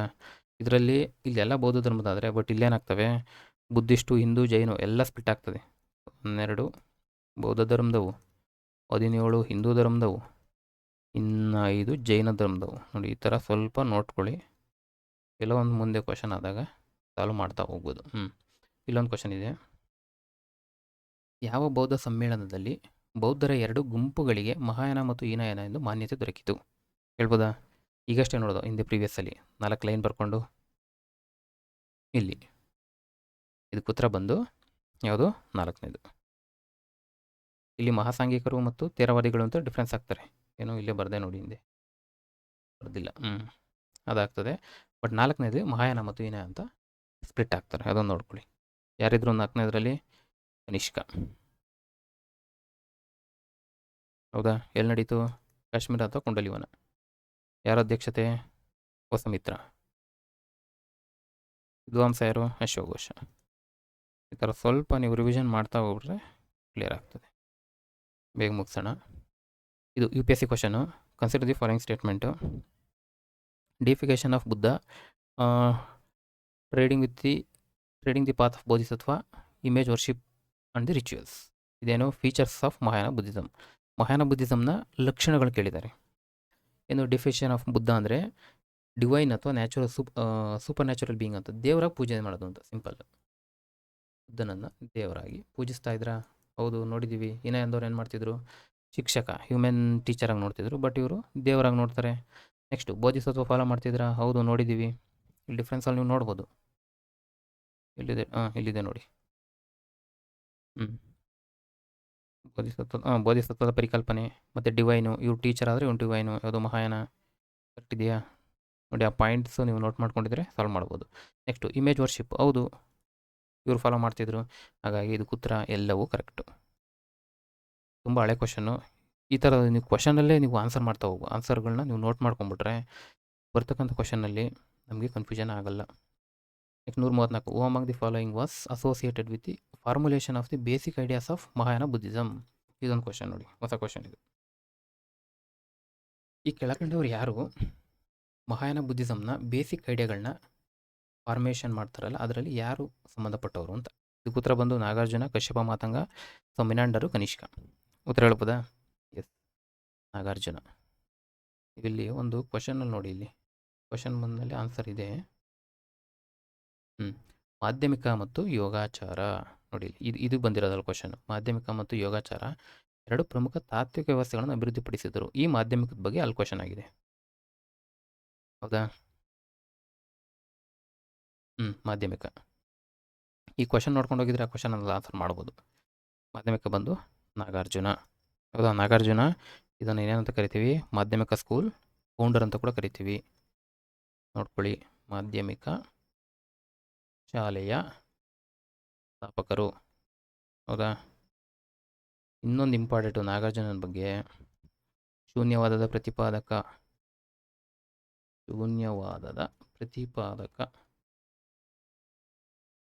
ಇಷ್ಟು. ಇದು ಇವೆರಡು ಪಾಯಿಂಟ್ ಇವನ ಬಗ್ಗೆ. ನೆಕ್ಸ್ಟ್ ಕಶ್ಯಪ ಮಾತಂಗದ ಬಗ್ಗೆ ಹೇಳಿದಿರಾ? ಮಿನಾಂಡರು, ಕನಿಷ್ಕ, ಇವೆರಡು ಗೊತ್ತು. ಕನಿಷ್ಕನ ಬಗ್ಗೆ ಗೊತ್ತಿದೆ. ಕಶ್ಯಪ ಮಾತಂಗ ಬಂದು ಇವರೊಬ್ಬರು ಬೌದ್ಧ ಸನ್ಯಾಸಿ. ಸ್ವಲ್ಪ ಕ್ಲಾಸು ಲೆಂತ್ ಆಗ್ತದೆ, ಇವತ್ತು ಮುಗಿಸ್ಬಿಡೋಣ. ಬೌದ್ಧ ಸನ್ಯಾಸಿ. ಹೌದಾ? ಎಲ್ಲಿಗೋದ್ರು? ಚೀನಾಗೆ ಹೋದರು. ಯಾಕೆ ಹೋದರು? ಬೌದ್ಧ ಧರ್ಮನ ಪ್ರಚಾರಕ್ಕೆ. ಬೌದ್ಧ ಧರ್ಮದ ಪ್ರಚಾರ. ಹೇಳ್ಬೋದಾ? ಎಸ್, ಇಷ್ಟೇ ಸಾಕು. ಕೇಳ್ಬೋದು ಮುಂದೆ. ಇವತ್ತು ಆಪ್ಷನ್ ಆಗಿದೆ ಅಂದರೆ ಮುಂದೆ ಕ್ವಶನ್ ಆಗ್ತದೆ. ನೆಕ್ಸ್ಟ್ ಇವರು ಯಾರು, ಮಿನಾಂಡರ್. ಮಿನಾಂಡರ್ ಬಗ್ಗೆ ನೋಡಿ. ಮಿನಾಂಡರ್ ಬಗ್ಗೆ ತುಂಬ ಏನಾಗಿದೆ, ಕೇಳಿರ್ತೀವಿ ಕ್ವಶನಲ್ಲಿ. ಯಾರು ಇವರು ಅಂದರೆ ಇಂಡೋ ಗ್ರೀಕ್ ರಾಜ. ಹೌದಾ, ಇಂಡೋ ಗ್ರೀಕರ ರಾಜ. ಎಲ್ಲಿ ಬರ್ತಾರೆ ಇವರು? ಬೌದ್ಧ ಧರ್ಮಕ್ಕೆ ಕನ್ವರ್ಟ್ ಆದರು, ಕೇಳಿದ್ದೀವಿ. ಬೌದ್ಧ ಧರ್ಮಕ್ಕೆ ಮತಾಂತರ ಆದರು. ಸುಮ್ಮನೆ ಆದ್ರ ಇಲ್ಲ. ನಾಗಸೇನ ಅಂತ ಇಲ್ಲೊಂದು ಬರುತ್ತೆ, ನಾಗಸೇನ. ಇವ್ರ ಜೊತೆ ಚರ್ಚೆ ಮಾಡ್ತಾರೆ, ಡಿಸ್ಕಷನ್ ಮಾಡ್ತಕ್ಕಂಥ ಸಂದರ್ಭದಲ್ಲಿ ಸೊ ಈ ಬೌದ್ಧ ಧರ್ಮಕ್ಕೆ ಕನ್ವರ್ಟ್ ಆದರು. ನೆಕ್ಸ್ಟ್ ಒಂದು ಕೃತಿ ಇದೆ, ಮಿಲಿಂದ ಪನ್ಹೋ. ಇದನ್ನು ನೋಟ್ ಮಾಡ್ಕೊಳ್ಳಿ. ಇದು ಮಿನಾಂಡರ್ ಬಗ್ಗೆ ಸಾಕಿಷ್ಟು. ಇಂಡೋ ಗ್ರೀಕ್ ರಾಜ, ಬೌದ್ಧ ಧರ್ಮಕ್ಕೆ ಕನ್ವರ್ಟ್ ಆದರು, ಕಾರಣ ನಾಗಸೇನ. ಇವ್ರ ಕೃತಿ ಬಂದು ಮಿಲಿಂದ ಪನ್ಹೋ. ಇದೊಂಥರ ಡಿಸ್ಕಷನ್ ರೂಪದಲ್ಲಿ ಇರತಕ್ಕಂಥ ಕೃತಿ ಇದು. ನೆಕ್ಸ್ಟ್ ಕನಿಷ್ಕನ ಬಗ್ಗೆ ಗೊತ್ತು, ಓಕೆನಾ. ನೆಕ್ಸ್ಟ್ ಹೋಗೋಣ. 36. ಫಿರೋಜ್ ಶಾ ತುಘಲಕ್ ಸ್ಥಾಪಿಸಿದ ನಗರಗಳನ್ನು ಗುರುತಿಸಿ. ಹೌದಾ, identify the cities founded by the Firoz Shah Tughlaq. Delhi ಮತ್ತು ಲಾಹೋರ, ತೋಪ್ರಾ ಮೀರತ್ತ, ಪಾಣಿಪತ್ ಸಿಕಂದರ, ಫತೇಬಾದ್ ಇಸ್ಸಾರ. ಈ ತೋಪ್ರಾ ಮತ್ತು ಮೀರತ್ತು ನಾನು ಇವತ್ತು ಕ್ಲಾಸ್ ಮಾಡ್ತಾ ಇದ್ದೀನಿ, ಬಟ್ಟು ಮೊನ್ನೆನೋ ಒಂದು AEA ಪೇಪರ್ದೆ, ಒಂದು BWSSB AE ಪೇಪರ್ ಆಗಿದೆ. ಅಲ್ಲಿ ಕ್ವಶನ್ ಆಗಿದೆ, ಮುಂದೆ ತೊಗೊಂಡಿದ್ದೀನಿ ಅದು ಇಲ್ಲಿದೆ. ಆ ಕ್ವಶನ್ ಬಂದಾಗ ಇದನ್ನು ಡೀಟೇಲ್ ಎಕ್ಸ್ಪ್ಲೇನ್ ಮಾಡೋಣ. ಓಕೆ, ಜಸ್ಟ್ ಹೇಳಿದೆ. ಮೀರತ್, ತೋಪ್ರಾ ಮತ್ತು ಮೀರತ್. ಇದು ಕುತ್ರ ಬಂದು ಅದು ಫತೇಬಾದ್ ಮತ್ತು ಇಸ್ಸಾರು. ಇದು DSRT ಬುಕ್ಸಲ್ಲೇ ಇದೆ. 7ನೇ ಕ್ಲಾಸಲ್ಲಿ ಇರ್ಬೋದು, 2ನೇ ಪಾಠ ಯಾವುದೋ ಇದೆ, ಅಲ್ಲೋಗಿ ನೋಡಿ ನೀವು. ಇವು ಫಿರೋಜ್ ಶಾ ತುಘಲಕ್ ಸ್ಥಾಪಿಸಿದ ರಾಜ್ಯಗಳಲ್ಲಿ, ನಗರಗಳಲ್ಲೂ ಒಂದು 4 ಕೊಟ್ಟಿದ್ದಾರೆ, ಅದರಲ್ಲಿ ಇವೆರಡಿದೆ, ಫತೇಹಾಬಾದ್ ಮತ್ತು ಇಸ್ಸಾರ್. ಹೌದಾ, ಫಿರೋಜ್ ಶಾ ತುಘಲಕ್ ಅಂತ ಬಂದಾಗ 1351ರಿಂದ 1388ವರೆಗೂ ಆಳ್ವಿಕೆ ಮಾಡ್ತಾರೆ. ಇವೆರಡು ಎಲ್ಲಿ ಬರ್ತವೆ? ಫತೇಹಾಬಾದ್ ಮತ್ತು ಇಸ್ಸಾರ್, ಹರಿಯಾಣ.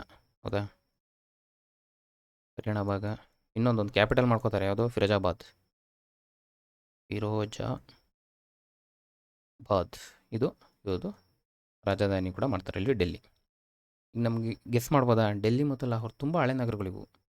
ಡೆಲ್ಲಿ ಆಲ್ರೆಡಿ ಎಕ್ಸಿಸ್ಟ್ ಇತ್ತು, ಫಿರೋಜ್ ಶಾ ತುಘಲಕ್ ಬರೋಕ್ಕೂ ಮುಂಚೆನೇ ಇತ್ತು. ಲಾಹೋರ್ ಇನ್ನೂ ತುಂಬ ಹಳೇದು, ಹಾಗಾಗಿ ತೆಗಿಬೋದಾ? ಗೆಸ್ ಮಾಡೋದು. ಇನ್ನೊಂದು ತೋಪ್ರಾ ಮತ್ತು ಮೀರತ್ತು ಇಲ್ಲಿದೆ ನೋಡಿ, ಅದು ಪುತ್ರ ಏನು ಕನ್ನಡದಲ್ಲಿ ಹಾಕಿಲ್ಲ ನೋಡಿ, ಇಲ್ಲಿದೆ. ಟು ಬ್ಯೂಟಿಫೈ ಈ ಸಿಟಿ, ಯಾವುದು? ಫಿರೋಜಾಬಾದ್. ರಾಜಧಾನಿಯನ್ನು ಸುಂದರೀಕರಿಸಲು ಯಾರು? ಫಿರೋಜ್ ಶಾ ತುಘಲಕ್ಕು. ವಾಟ್ ಎನ್ನ ಅಶೋಕನ್ ಪಿಲ್ಲರ್ಸ್, ಎಲ್ಲಿಂದ? ಮೀರತ್ ಮತ್ತು ತೋಪ್ರಾಯಿಂದ. ಹೌದಾ, ಹೇಳ್ಬೋದಾ? ಇದು ಕರೆಕ್ಟ್ ಇದೆ ಆನ್ಸರ್ ಇದು. ನೆಕ್ಸ್ಟ್ ಅಲ್ಲ, ಇಲ್ಲಿ ಬರೋಣ ಈಗ. ಅಂದಮೇಲೆ ತೋಪ್ರಾ ಮತ್ತು ಮೀರತ್ತು ನಗರಗಳನ್ನ ಅಲ್ಲಿಂದ ತರಿಸ್ತಾ ಅಂದಮೇಲೆ ಇವು ಒಂದು ನಗರಗಳಾಗಲ್ಲ, ತೆಗಿಬೋದು. ನೆಕ್ಸ್ಟ್ ಪಾಣಿಪತ್ತು, ಸಿಕಂದರ ಡೌಟ್ ಇದ್ರು, ಪಾಣಿಪತ್ ತೆಗಿಬೋದಾ? ಪಾಣಿಪತ್ ನಗರ ತುಂಬ ಹಳೇದು. ಹೌದಾ, ಸೊ ಏನು ಅಟ್ಲೀಸ್ಟ್ ಒಂದು 50-50 ತರ್ಬೋದು. ತಂದು ಇದನ್ನು ಆನ್ಸರ್ ಮಾಡಿದ್ರೆ ಕರೆಕ್ಟ್ ಆಗ್ತದೆ. ನೀವು DSRT ಬುಕ್ಸ್ ಓದಿದರೆ ಆನ್ಸರ್ ಆರಾಮಾಗಿ ಮಾಡ್ಬೋದು. 7ನೇ ಕ್ಲಾಸ್ ಬುಕ್ ನೀವು ನೋಡ್ಕೊಳ್ಳಿ, ಅದರಲ್ಲಿ ಹೆಲ್ಪ್ ಆಗ್ತದೆ. ಕ್ಲಿಯರಾ? ನೆಕ್ಸ್ಟ್ ಹೋಗೋಣ. ನೆಕ್ಸ್ಟು 10ನೇದು, ಫಿರೋಜ್ ಶಾ ತುಘಲಕ್ ಕಾಲದಲ್ಲಿ ದೇಶದ ಕಂದಾಯವನ್ನು ಅನೇಕ ವಿಧಾನಗಳಿಂದ ಸಂಗ್ರಹಿಸಲಾಗ್ತದೆ. ಇವನ ಕಾಲದಲ್ಲಿ ರೆವಿನ್ಯೂ ಸಂಗ್ರಹ ಮಾಡ್ತಾಯಿದ್ರು ಹಲವಾರು ವಿಧಾನಗಳಿಂದ. ಈ ಪೈಕಿ ಅದರಲ್ಲಿ ಇಲ್ಲದ್ದು ಯಾವುದು? ಇದು ಇಂಪಾರ್ಟೆಂಟ್ ಇಲ್ಲಿ. ಏನು? Not one. ಅಲ್ಲದ್ದು ಯಾವುದು ಅಂತ 3ರಿಂದ ಅವನು ಕಂದಾಯ ತಗೋತಿದ್ದ, ಬಟ್ ಒಂದು ಕಂದಾಯದ ತಗೊಳ್ಳೋ ಮಾರ್ಗ ಅಲ್ಲ, ಯಾವುದು ಅಂತ ಕೇಳಿದ್ದಾನೆ. ಇದು ಉತ್ತರ ಬಂದು ಡೈರೆಕ್ಟಾಗಿ ಹೇಳ್ಬಿಡ್ತೀನಿ, ಭೂಕಂದಾಯ ಹೆಚ್ಚಳ. ಯಾಕೆ ಹೆಚ್ಚಳ ಮಾಡಿರಲಿಲ್ಲ? ಫಿರೋಜ್ ಶಾ ತುಘಲಕ್ ಬರೋದಕ್ಕೂ ಮುಂಚೆ ಯಾರಿದ್ರು? ಮೊಹಮ್ಮದ್ ಬಿನ್ ತುಘಲಕ್ ಇದ್ದರು. ಹೌದಾ, ಮೊಹಮ್ಮದ್ ಬಿನ್ ತುಘಲಕ್ ಏನು ಮಾಡಿದ್ರು? ಹುಚ್ಚುದೊರೆ ಅಂತೀವಿ. ಯಾಕೆ ಹುಚ್ಚುದೊರೆ ಅಂತೀವಿ? ಹುಚ್ಚುದೊರೆ ಯಾಕಂತೀವಿ? ಅವರ ನೀತಿಗಳು ಏನು ಮಾಡಿದ್ರು? ನೀತಿ ಕಾಯಿನೆಗಳನ್ನ ಪ್ರಿಂಟ್ ಮಾಡೋದಿರ್ಬೋದು, ಅದು ಕ್ವಶನ್ ಬಂದಾಗ ಡೀಟೇಲಾಗಿ ನೋಡೋಣ. ಕಾಯಿನ್ ಪ್ರಿಂಟ್ ಮಾಡೋದಿರ್ಬೋದು, ರಾಜಧಾನಿ ವರ್ಗಾವಣೆ ಮಾಡೋದಿರ್ಬೋದು, ಹಲವಾರು ಈ ಖೊರಾಸಾನ್ ದಾಳಿ ಇವೆಲ್ಲ ಬರ್ತವೆ. ಆ ಸಂದರ್ಭದಲ್ಲಿ ಏನಾಗ್ತದೆ? ಖಜಾನೆ ಖಾಲಿ ಆಯಿತು. ಹೌದಾ, ಖಜಾನೆ ಖಾಲಿ ಆಯಿತು. ಭೂಕಂದಾಯ ಕೂಡ ಖರಾಸಾನ್ ಪ್ರದೇಶದಲ್ಲಿ ಅಲ್ಲಿ ಸೈನಿಕರೆಲ್ಲ ಸಾವನ್ನಪ್ತಾರೆ. ಹಾಗಾಗಿ ಅದನ್ನು ಈ ಫಿರೋಜ್ ಶಾ ತುಘಲಕ್ ಏನು ಮಾಡಬೇಕು? ರಿಕವರಿ ಮಾಡಬೇಕಿತ್ತು. ಹಾಗಾಗಿ ಭೂಕಂದಾಯವನ್ನು ಈತ ಹೆಚ್ಚಳ ಮಾಡಲಿಲ್ಲ. ಇದೊಂದು ಈ ನಿಟ್ಟಿನಲ್ಲಿ ಒಂದು ಸ್ವಲ್ಪ ಈ ಕ್ವಶನ್ನ ನೋಡ್ಬೋದು ನಾವು. ಇವ್ರದ್ದೆಲ್ಲ ಅಗ್ರೆಸಿವ್ ಪಾಲಿಸಿ. ಈತ ಏನು ಮಾಡಬೇಕು? ಸ್ವಲ್ಪ ಅದನ್ನು ಏನು ಹೇಳ್ಬೋದು, ಸುಲಭ ಮಾಡೋಂಥ ಮೆಥಡ್ ಇದು. ಈಗ ಬೇರೆ ಉತ್ತರಗಳು ನೋಡೋಣ. ಭೂಮಿ ಫಲವತ್ತತೆ ಹೆಚ್ಚಳ ಮತ್ತು ಉತ್ಕೃಷ್ಟ ಬೆಳೆಗಳ ಕೃಷಿ. ಹೌದು, ಮಾಡ್ತಿದ್ರು. ಕೆನಾಲ್ ನಿರ್ಮಾಣಗಳು, ಹಲವಾರು ಈ ನೀರಿನ ಕಾಲುವೆಗಳು ಮತ್ತು ನೀರಾವರಿ ಬಗ್ಗೆ ಫಿರೋಜ್ ತುಘಲಕ್ ಬಗ್ಗೆ ಜಾಸ್ತಿ ಕ್ವಶನ್ ಆಗ್ತದೆ, ಸ್ವಲ್ಪ ನೋಡ್ಕೊಳ್ಳಿ. ಇದು ಕರೆಕ್ಟ್ ಇದೆ, ಇದರಿಂದ ಕೂಡ ತೊಗೋತಿದ್ರು. ಮತ್ತು ನೀರಿನ ಕರಗಳು, ನೀರಿನ ಕರ ಅಂತ ಬಂದಾಗ ಒಂದು ನೆನ್ಪಿಟ್ಕೊಳ್ಳಿ, ಅಕ್ ಈ ಶರ್ಬ್, ಅಕ್ಕಿ ಶರ್ಬ್ ಅಂತ ಇದೊಂದು ನೀರಿನ ತೆರಿಗೆ, ಇದನ್ನು ವಿಧಿಸ್ತಾ ಇದ್ರು. ಅಂದಮೇಲೆ ನೀರಿನ ಕರಗಳು ಇತ್ತಲ್ಲಿ ಯಾವುದು ನೀರಾವರಿ ಇತ್ತಲ್ಲ ಭೂಮಿ, ಅದರಿಂದ ಈ ತೆರಿಗೆನ ವಸೂಲಿ ಮಾಡ್ತಿದ್ರು. ಮತ್ತು ತೋಟಗಳು ನೀವು ನೋಡ್ಬೋದು, ಈ ದೆಹಲಿ ಸುತ್ತಮುತ್ತ ಹೆಚ್ಚು ಕಡಿಮೆ 1200 ಫ್ರೂಟ್ಸ್ ಗಾರ್ಡನನ್ನು ಎಸ್ಟಾಬ್ಲಿಷ್ ಮಾಡಿದ್ರಂತೆ. ಮಾಡಾದ್ಮೇಲೆ ಅದು ತೆರಿಗೆ ತಗೋತಾರೆ. ಹಾಗಾಗಿ ಭೂ ಕಂದಾಯ ಆಗಲ್ಲ. ಈ ಆ್ಯಂಗಲಲ್ಲಿ ನೋಡಿದ್ರೆ ಸ್ವಲ್ಪ ಇದು ಗೆಸ್ ಮಾಡ್ಬೋದು. ಹೌದಾ? ನೆಕ್ಸ್ಟ್ ಕ್ವಶನ್ಗೆ ಹೋಗೋಣ. ಇದು ಈ ಕ್ವಶನ್ನ ನಾನು ಯಾಕೆ ತೊಗೊಂಡೆ ಅಂದರೆ, ಫಿರೋಜ್ ಶಾ ತುಘಲಕ್ ಬಗ್ಗೆ KEA ಫೋಕಸ್ ಮಾಡಿದೆ. ಇದು ರೀಸೆಂಟಾಗಿ ಆಗಿದೆ. ಈಗ ನೆಕ್ಸ್ಟು ಬರೋ ಕ್ಲಾಸಲ್ಲಿ ಈ ಕ್ವಶನ್ನ ಅಲ್ಲಿ ಸಾಲ್ವ್ ಮಾಡಿ ನಿಮಗೆ ತೊಗೊಂಡು ಹೋಗ್ತೀನಿ. ಜಸ್ಟ್ ಏನು ಮಾಡಿದೆ, ಫಿರೋಜ್ ಶಾ ತುಘಲಕ್ ಬಗ್ಗೆ ಕ್ವಶನ್ ಆಗ್ತದೆ ಅಂತ ಹೇಳಲಿಕ್ಕೆ ತೊಗೊಂಡಿದ್ದೆ ಕ್ವಶನ್. ನೆಕ್ಸ್ಟು 37ನೇದಕ್ಕೆ ಬರೋಣ. ಒಂದು ಕರ್ತೃ ಮತ್ತು ಕೃತಿಗಳು. ನೀವು ಜನರಲ್ ಕನ್ನಡ ನೋಡಿದರೆ ಸಾಮಾನ್ಯ ಕನ್ನಡದಲ್ಲಿ ಈ ಕ್ವಶನ್ಗಳು ತುಂಬ ಬರ್ತವೆ. FD SDA ಬರೆದಿದ್ರೆ. ಒಂದು ಕೀರ್ತಿವರ್ಮ, ಶ್ರೀಧರಾಚಾರ್ಯ, ಎರಡನೇ ನಾಗವರ್ಮ, ನಾಗಚಂದ್ರ. ನನಗೊಂದು ಗೊತ್ತು, ಶ್ರೀಧರಾಚಾರ್ಯನ ಜಾತಕ ತಿಲಕ. ಹೌದಾ? ಶ್ರೀಧರಾಚಾರ್ಯನ ಜಾತಕ ತಿಲಕ. ಇದ್ರ ಬಗ್ಗೆ ಇನ್ನೂ ಎಕ್ಸ್ಪ್ಲೈನ್ ಮಾಡೋದಿತ್ತು, ಬಟ್ ಟೈಮ್ ಇಲ್ಲ.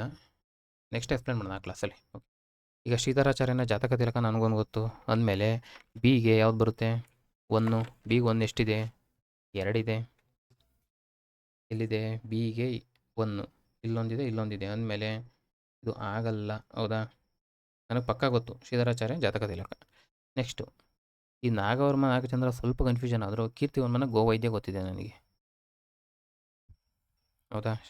ಯಾವುದು? ಕೀರ್ತಿವರ್ಮನ ಗೋವೈದ್ಯ. ಎಗೆ 4 ಇಲ್ಲಿದೆ. ಎಗೆ 4, ಬಿಗೆ 1, ಸಿಗೆ 2.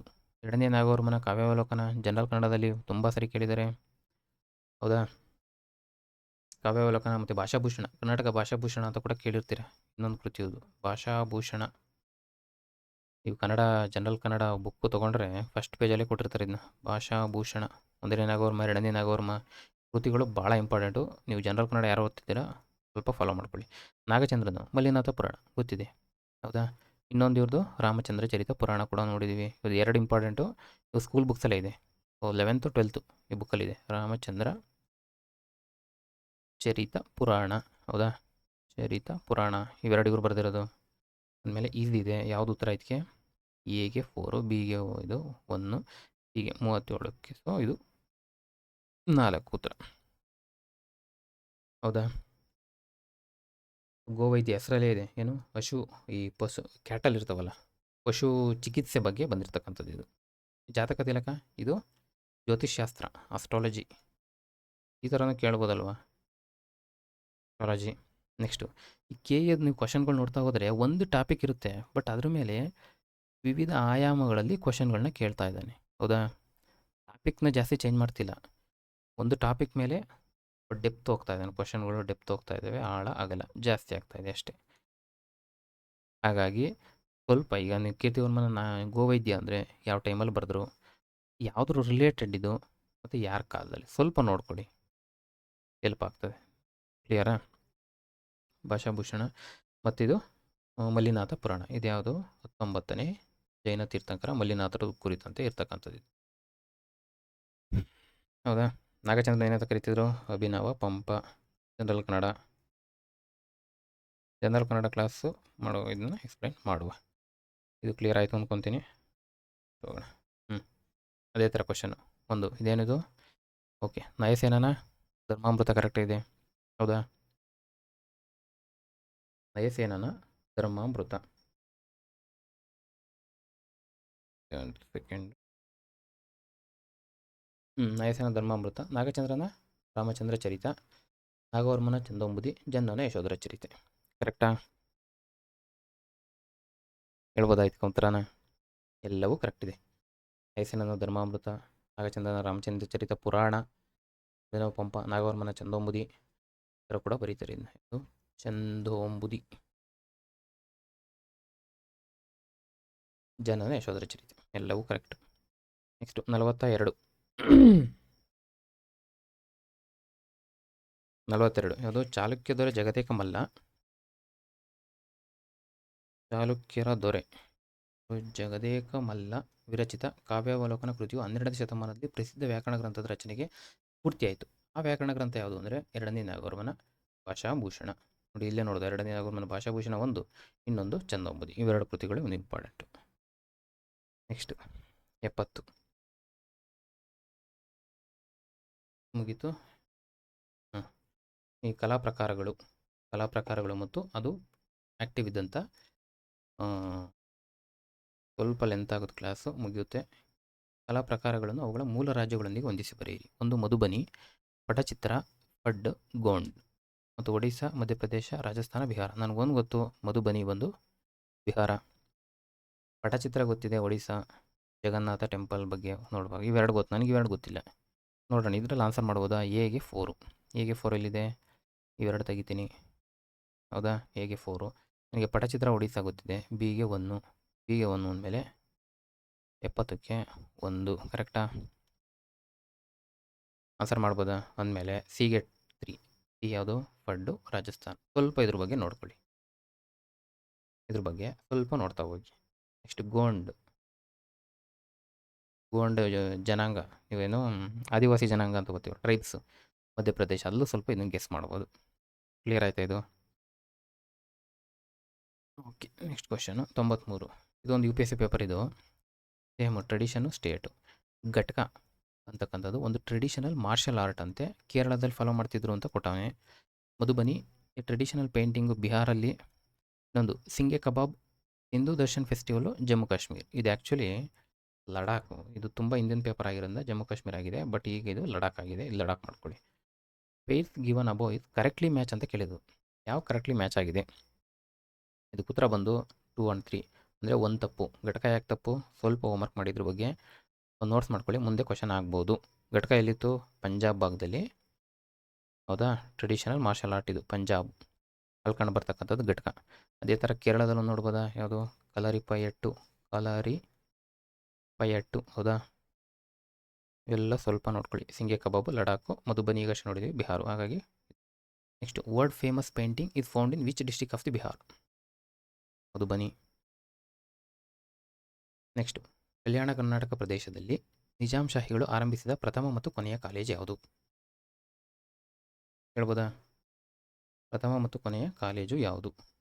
ಒಂದು Hamdard college Raichur, intermediate college. ಇದು ಉತ್ತರ ಬಂದು ಇಂಟರ್ಮೀಡಿಯೇಟ್ ಕಾಲೇಜು. ಎಲ್ಲೂ ಕ್ವಶನ್ ಆಗಿಲ್ಲ. ಎಲ್ಲಿದೆ? ಈ ಕರ್ನಾಟಕ ಇತಿಹಾಸ ಸೂರ್ಯನಾಥ್ ಕಾಮತ್ ಸರ್ ಬುಕ್ ಇದೆಯಲ್ಲ, ಆ ಬುಕ್ಕಲ್ಲಿ ಇದು ಕವರ್ ಆಗಿದೆ, ನೀವು ನೋಡ್ಕೋಬೋದು. ಆಲ್ಮೋಸ್ಟ್ ಎಲ್ಲ ಅದೇ ಬುಕ್ಕಲ್ಲೇ ಬರ್ತವೆ ಇವು. ಆ ಬುಕ್ಕು ಸ್ವಲ್ಪ ನೋಡಿಕೊಂಡ್ರೆ ಹೆಲ್ಪ್ ಆಗ್ತದೆ, ಹೌದಾ? ಇಂಟರ್ಮೀಡಿಯೇಟ್ ಕಾಲೇಜು ಕಲಬುರಗಿ ಯಾವಾಗ ಬಂತು? 1930ರಲ್ಲಿ ನಿರ್ಮಾಣ ಮಾಡ್ತಾರೆ, ಒಸ್ಮಾನಿಯಾ ಯೂನಿವರ್ಸಿಟಿ ಅಂಡರಲ್ಲಿ. ಸೊ ಸ್ವಲ್ಪ ಕಲ್ಯಾಣ ಕರ್ನಾಟಕ ಇದ್ರ ಬಗ್ಗೆ ಸ್ವಲ್ಪ ಫೋಕಸ್ ಮಾಡ್ಕೊಳ್ಳಿ. ಯಾವ್ಯಾವ ಜಿಲ್ಲೆಗಳು ಬರ್ತವೆ, ಹೌದಾ? ಮತ್ತು ಈ ಇತ್ತೀಚೆಗೆ 5,000 ಕೋಟಿ ಫಂಡ್ ಬೇರೆ ಕೊಟ್ಟಿದ್ದಾರೆ, ಹೌದಾ? ಅದೆಲ್ಲ ನೋಡ್ಕೊಳ್ಳಿ. KKRDB ಬಗ್ಗೆ, KKRDB ಡೆವಲಪ್ಮೆಂಟ್ ಬೋರ್ಡ್ ಬಗ್ಗೆ ಸ್ವಲ್ಪ ಯಾವಾಗಲೂ ಕ್ವಶನ್ ಆಗ್ತಾ ಇರ್ತದೆ. ಎಷ್ಟು? 2026-27ರಲ್ಲಿ 5,000 ಕೋಟಿ ರೂಪಾಯಿ ಫಂಡ್ ಕೊಟ್ಟಿದ್ದಾರೆ ಇದಕ್ಕೆ. ಇದರೆಲ್ಲ ಬರುತ್ತೆ. 70% ಯಾವ್ದು ಯೂಸ್ ಮಾಡಬೇಕು, 30% ಯಾವ್ದು ಯೂಸ್ ಮಾಡಬೇಕು, ಹೌದಾ? ಇದೆಲ್ಲ ನೋಡ್ಕೊಳ್ಳಿ. ಮತ್ತು 371J ಬಗ್ಗೆ ಸ್ವಲ್ಪ ನೋಡ್ಕೊಳ್ಳಿ, ಯಾವಾಗ ಜಾರಿ ಆಯಿತು, ಹೌದಾ? ಇದೊಂದು ಸ್ವಲ್ಪ ನೋಡ್ಕೊಳ್ಳಿ. 98th ಅಮೆಂಡ್ಮೆಂಟು, ಇದ್ರ ಬಗ್ಗೆ ಎಲ್ಲ ಕ್ವಶನ್ ಆಗ್ತದೆ. ಮೇಜರು ಇದು ಜಿಲ್ಲೆಗಳು ಎಷ್ಟು ಬರ್ತವೆ ಅವೆಲ್ಲ ನೋಟ್ ಮಾಡ್ಕೊಳ್ಳಿ. ಇದು ಇದ್ರ ಬಗ್ಗೆ ಇಂಟರ್ಮೀಡಿಯೇಟ್ ಕಾಲೇಜು. ನೆಕ್ಸ್ಟು ಬೆಂಗಳೂರಿನಲ್ಲಿ ದೊಡ್ಡ ಬಸವಣ್ಣ ದೇವಾಲಯ ನಿರ್ಮಿಸಿದವರು ಯಾರು? ಇದು ಯಾವುದು? ದೊಡ್ಡ ಬಸವಣ್ಣ ನಿರ್ಮಿಸಿದವರು ಯಾರು ಅಂತ ಕ್ವಶನ್ ಇದು. ಹೇಳ್ಬೋದಾ? ಎಸ್, 1ನೇ ಕೆಂಪೇಗೌಡ, ಜಯಗೌಡ, 2ನೇ ಕೆಂಪೇಗೌಡ. ಇದಕ್ಕೆ ಉತ್ತರ ಬಂದು 1ನೇ ಕೆಂಪೇಗೌಡ. ಇದು ಕೂಡ ಸೂರ್ಯನಾಥ್ ಕಾಮತ್ನಲ್ಲಿ ಇದೆ. ದೊಡ್ಡ ಬಸವಣ್ಣ ಎಲ್ಲಿ ಬರುತ್ತೆ? ಬುಲ್ ಟೆಂಪಲ್, ಬಸವನಗುಡಿ, ಹೌದಾ? ಅಲ್ಲಿ ಕಂಡು ಬರ್ತಕ್ಕಂಥದ್ದು.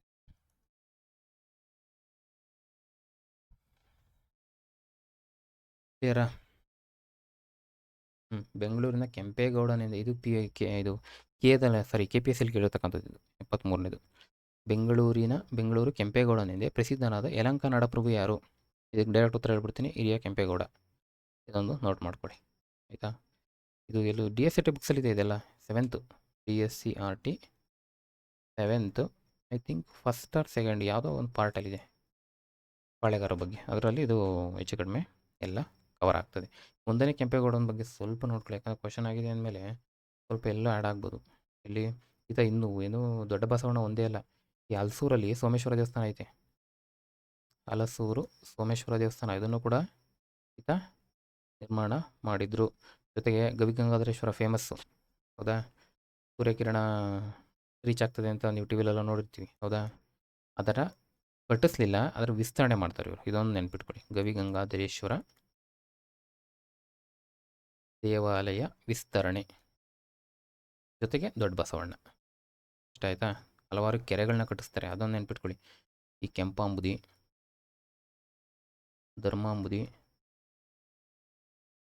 ಧರ್ಮಾಂಬುದಿ ಮತ್ತು ಸಂಪಂಗಿ ಕೆರೆ ಅಂತ, ಇನ್ನೊಂದು ಹಲಸೂರು.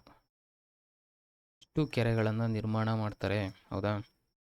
ಇನ್ನೊಂದು ಗಂಗಾ ಗೌರಿ ಸಲ್ಲಾಪಮು. ಏನಿದು ಗಂಗಾ ಗೌರಿ ಸಲ್ಲಾಪಮು? ಅದು ತೆಲುಗು ಯಕ್ಷಗಾನ. ಇದನ್ನು ಕೂಡ ಆಯ್ತಾ ಬರೆದರು, ಕೇಳ್ಬೋದು ಮುಂದೆ. ಬೆಂಗಳೂರನ್ನು ಕೋಟೆ ಕಟ್ಟಿ ರಾಜಧಾನಿ ಮಾಡ್ಕೊಂಡ್ರು ಅಂತ ಒಂದು ಪಾಯಿಂಟ್ ಬರ್ತದೆ ಅಲ್ಲಿ, ಅದೊಂದು ನೆನ್ಪಿಟ್ಕೊಳ್ಳಿ. ಕೇಳ್ಬೋದು, ಬೆಂಗಳೂರನ್ನ ಕೋಟೆ ಕಟ್ಟಿ ರಾಜಧಾನಿ ಮಾಡ್ಕೊಂಡ ಯಾರು ಅಂತ. ಕೋಟೆ ಕಟ್ಟಿ ರಾಜಧಾನಿ ಮಾಡಿಕೊಂಡವ್ರು ಇವರು, ಹೌದಾ. ರಾಜಧಾನಿ ಮಾಡಿಕೊಂಡ್ರು ಯಾರ ಇದರಲ್ಲಿ ಅಂದರೆ ವಿಜಯನಗರದ ಅಚ್ಯುತರಾಯನ ಆಜ್ಞೆಯ ಮೇರೆಗೆ. ಅದೊಂದು ನೋಡ್ಕೊಳ್ಳಿ, ಅಚ್ಯುತರಾಯನ ಆಜ್ಞೆಯ ಮೇರೆಗೆ ಈತ ಬೆಂಗಳೂರಲ್ಲಿ ಕೋಟೆ ಕಟ್ಟಿ ರಾಜಧಾನಿ ಮಾಡ್ಕೊಡ್ತಾರೆ. ಇವ್ರಿಗಿದ್ದು ಬಿರುದು ಏನು ಅಂದರೆ ಪ್ರಜಾವತ್ಸಲ. ಸಾಕಿಷ್ಟು ಹೆಚ್ಚು ಕಡಿಮೆ ಕವರ್ ಆಗ್ತದೆ, ನೋಟ್ ಮಾಡಿಕೊಂಡ್ರೆ ಸಾಕು. ಇಷ್ಟು ಇವ್ರ ಬಗ್ಗೆ. ಯಾವುದು ಒಂದನೇ ಕೆಂಪೇಗೌಡ. ನಮ್ಮ ಎರಡನೇ ಕೆಂಪೇಗೌಡರು ಅಂತ ಬಂದರೆ ಮಾಗಡಿ. ಇದು ನೆನ್ಪಿಟ್ಕೊಳ್ಳಿ, ತುಂಬ ಜನ ಕೆಂಪೇಗೌಡರು ಬರ್ತಾರೆ, ಬಟ್ ಇಲ್ಲೇ ಕನ್ಫ್ಯೂಷನ್ ಆಗ್ತಕ್ಕಂಥದ್ದು. ಮಾಗಡಿ ಮೊದಲೇನೋ ಬೆಂಗಳೂರು ರಾಜಧಾನಿ ಆಗಿರ್ತದೆ, ಇವ್ರೇನು ಮಾಡ್ತಾರೆ, ಆ ರಾಜಧಾನಿಯನ್ನು ಮಾಗಡಿ ಕನ್ವರ್ಟ್ ಮಾಡಿಕೊಂಡು, ಸೊ ಮಾಗಡಿಯಿಂದ ಕೆಂಪೇಗೌಡರು ಸ್ಟಾರ್ಟ್ ಆಗ್ತಾರೆ. ಇವ್ರೇನಾಗಿದ್ರು ಆ್ಯಕ್ಚುಲಿ ವಿಜಯನಗರದ ಪಾಳೆಗಾರ ಇವರು, ಹೌದಾ. ಪಾಳೆಗಾರರು ನಾಯಗಾರ ಪದ್ಧತಿ ಅಂತ ಒಂದು ಬರುತ್ತೆ, ಈ PSC ಪೇಪರ್ ತುಂಬ ಸರಿ ಕ್ವಶನ್ ಆಗಿದೆ. ಆ ಕ್ವಶನ್ ತೊಗೋತೀನಿ ವಿಜಯನಗರ ಸಾಮ್ರಾಜ್ಯದ ಬಂದಾಗ. ಆ ಥರ ಇವರು ಪಾಳೆಗಾರರಾಗಿದ್ದರು. ಟಾಪಿಕ್ ಬಂದು ಯಲಹಂಕ ನಾಡಪ್ರಭುಗಳು, ಹೌದಾ. ಆ ಬುಕ್ಕಲ್ಲಿ ಇದೇ ಟಾಪಿಕ್ ಐತೆ, ಯಲಹಂಕದ ನಾಡಪ್ರಭುಗಳು ಅಂತ. ಒಂದು 2 ಪೇಜ್ ಇದೆ, ಜಸ್ಟ್ ನೋಡ್ಕೊಳ್ಳಿ, ಮೋಸ್ಟ್ ಎಲ್ಲ ಕವರ್ ಆಗ್ತದೆ. ನೆಕ್ಸ್ಟ್ ಹೋಗೋಣ. ಇದು ಕ್ಲಿಯರ್ ಆಗಿದೆ. ಲಾಸ್ಟ್ ಬಂದು ಓಕೆ. ಫೆಬ್ರವರಿ 1947ರಲ್ಲಿ ಬ್ರಿಟಿಷ್ ಸಂಸತ್ತಲ್ಲಿ ಬ್ರಿಟಿಷರು ಭಾರತದಿಂದ ಸದ್ಯದಲ್ಲೇ ಕಾಲು ತೆಗೆಯಲಿದ್ದಾರೆ ಅಂತ ಘೋಷಿಸಿದವರು ಯಾರು? ಇಲ್ಲಿ ಇಂಪಾರ್ಟೆಂಟ್ ಏನು, 1947 ಟೈಮ್ ಪೀರಿಯಡು ಏನು ಹೇಳಿದ್ರು ಅಂತ ಹೇಳಿದ್ದು. ನಮಗೆ ಅದೇ ಕ್ವಶನ್ ಆಗಿದೆ, ಬಟ್ ಇದನ್ನು ನೋಡಿಕೊಂಡ್ರೆ ನಾವು ಸ್ವಲ್ಪ ಆನ್ಸರಲ್ಲಿ ಗೆಸ್ ಮಾಡ್ಬೋದು ಅಂತ. ಉತ್ತರ ಏನು ಕೊಟ್ಟಿದ್ದಾರೆ? ಸರ್ ಮ್ಯಾಕ್ಡೊನಾಲ್ಡ್ ಕೊಟ್ಟಿದ್ದಾರೆ, ವಿಲಿಯಂ ಗ್ಲಾಡ್ಸ್ಟನ್, ಕ್ಲೆಮೆಂಟ್ ಆಟ್ಲಿ, ಹಿರಿಯ ಪಿಟ್ ಅಥವಾ ಪಿಟ್ ದಿ ಎಲ್ಡರ್. ನಮಗೆ ಇದು 2 ಹೆಸರು ನನಗೆ ವಸ್ತು, ನಾನು ಇವೆರಡನ್ನು ತೊಗೊಳ್ಳಲ್ಲ, ಆಯಿತಾ. ನೆಕ್ಸ್ಟು ಮೆಕ್ಡೊನಾಲ್ಡ್ ಬಗ್ಗೆ ನಾನು ಕೇಳಿದ್ದೀನಿ. ಮತೀಯ ತೀರ್ಪು, ಕಮ್ಯುನಲ್ ಅವಾರ್ಡು, ಹೌದಾ. ಕಮ್ಯುನಲ್ ಅವಾರ್ಡು ಯಾವಾಗ ಬಂತು? 1932. ಹೆಚ್ಚು ಕಡಿಮೆ ರೌಂಡ್ ಟೇಬಲ್ ಕಾನ್ಫರೆನ್ಸ್ ಟೈಮು ಎಕ್ಸಾಕ್ಟಾಗಿ ಗೊತ್ತಿಲ್ಲ ಅಂದರೂ ರೌಂಡ್ ಟೇಬಲ್ ಕಾನ್ಫರೆನ್ಸ್ ಅಂತ ಹೇಳ್ಬೋದಾ. ಆ ಟೈಮ್ನಲ್ಲಿದ್ದವರು ಸರ್ ಮೆಕ್ಡೊನಾಲ್ಡು. 1932ರಲ್ಲಿ 1947ರಲ್ಲಿ, ಹೌದಾ. ಗೆಸ್ ಮಾಡ್ಬೋದು, ಇಲ್ಲ ಆಳ್ವಿಕೆ ಮಾಡಿರ್ಬೋದು, ಬಟ್ ಅಷ್ಟು 15 ವರ್ಷ, ಹೌದಾ, ಇರೋಲ್ಲ. ಹಾಗಾಗಿ ಗೆಸ್ ಮಾಡ್ಕೊಂಡಾದರೂ ಕ್ಲೆಮೆಂಟ್ ಆಟ್ಲಿ ಹಾಕ್ಬೋದಾ?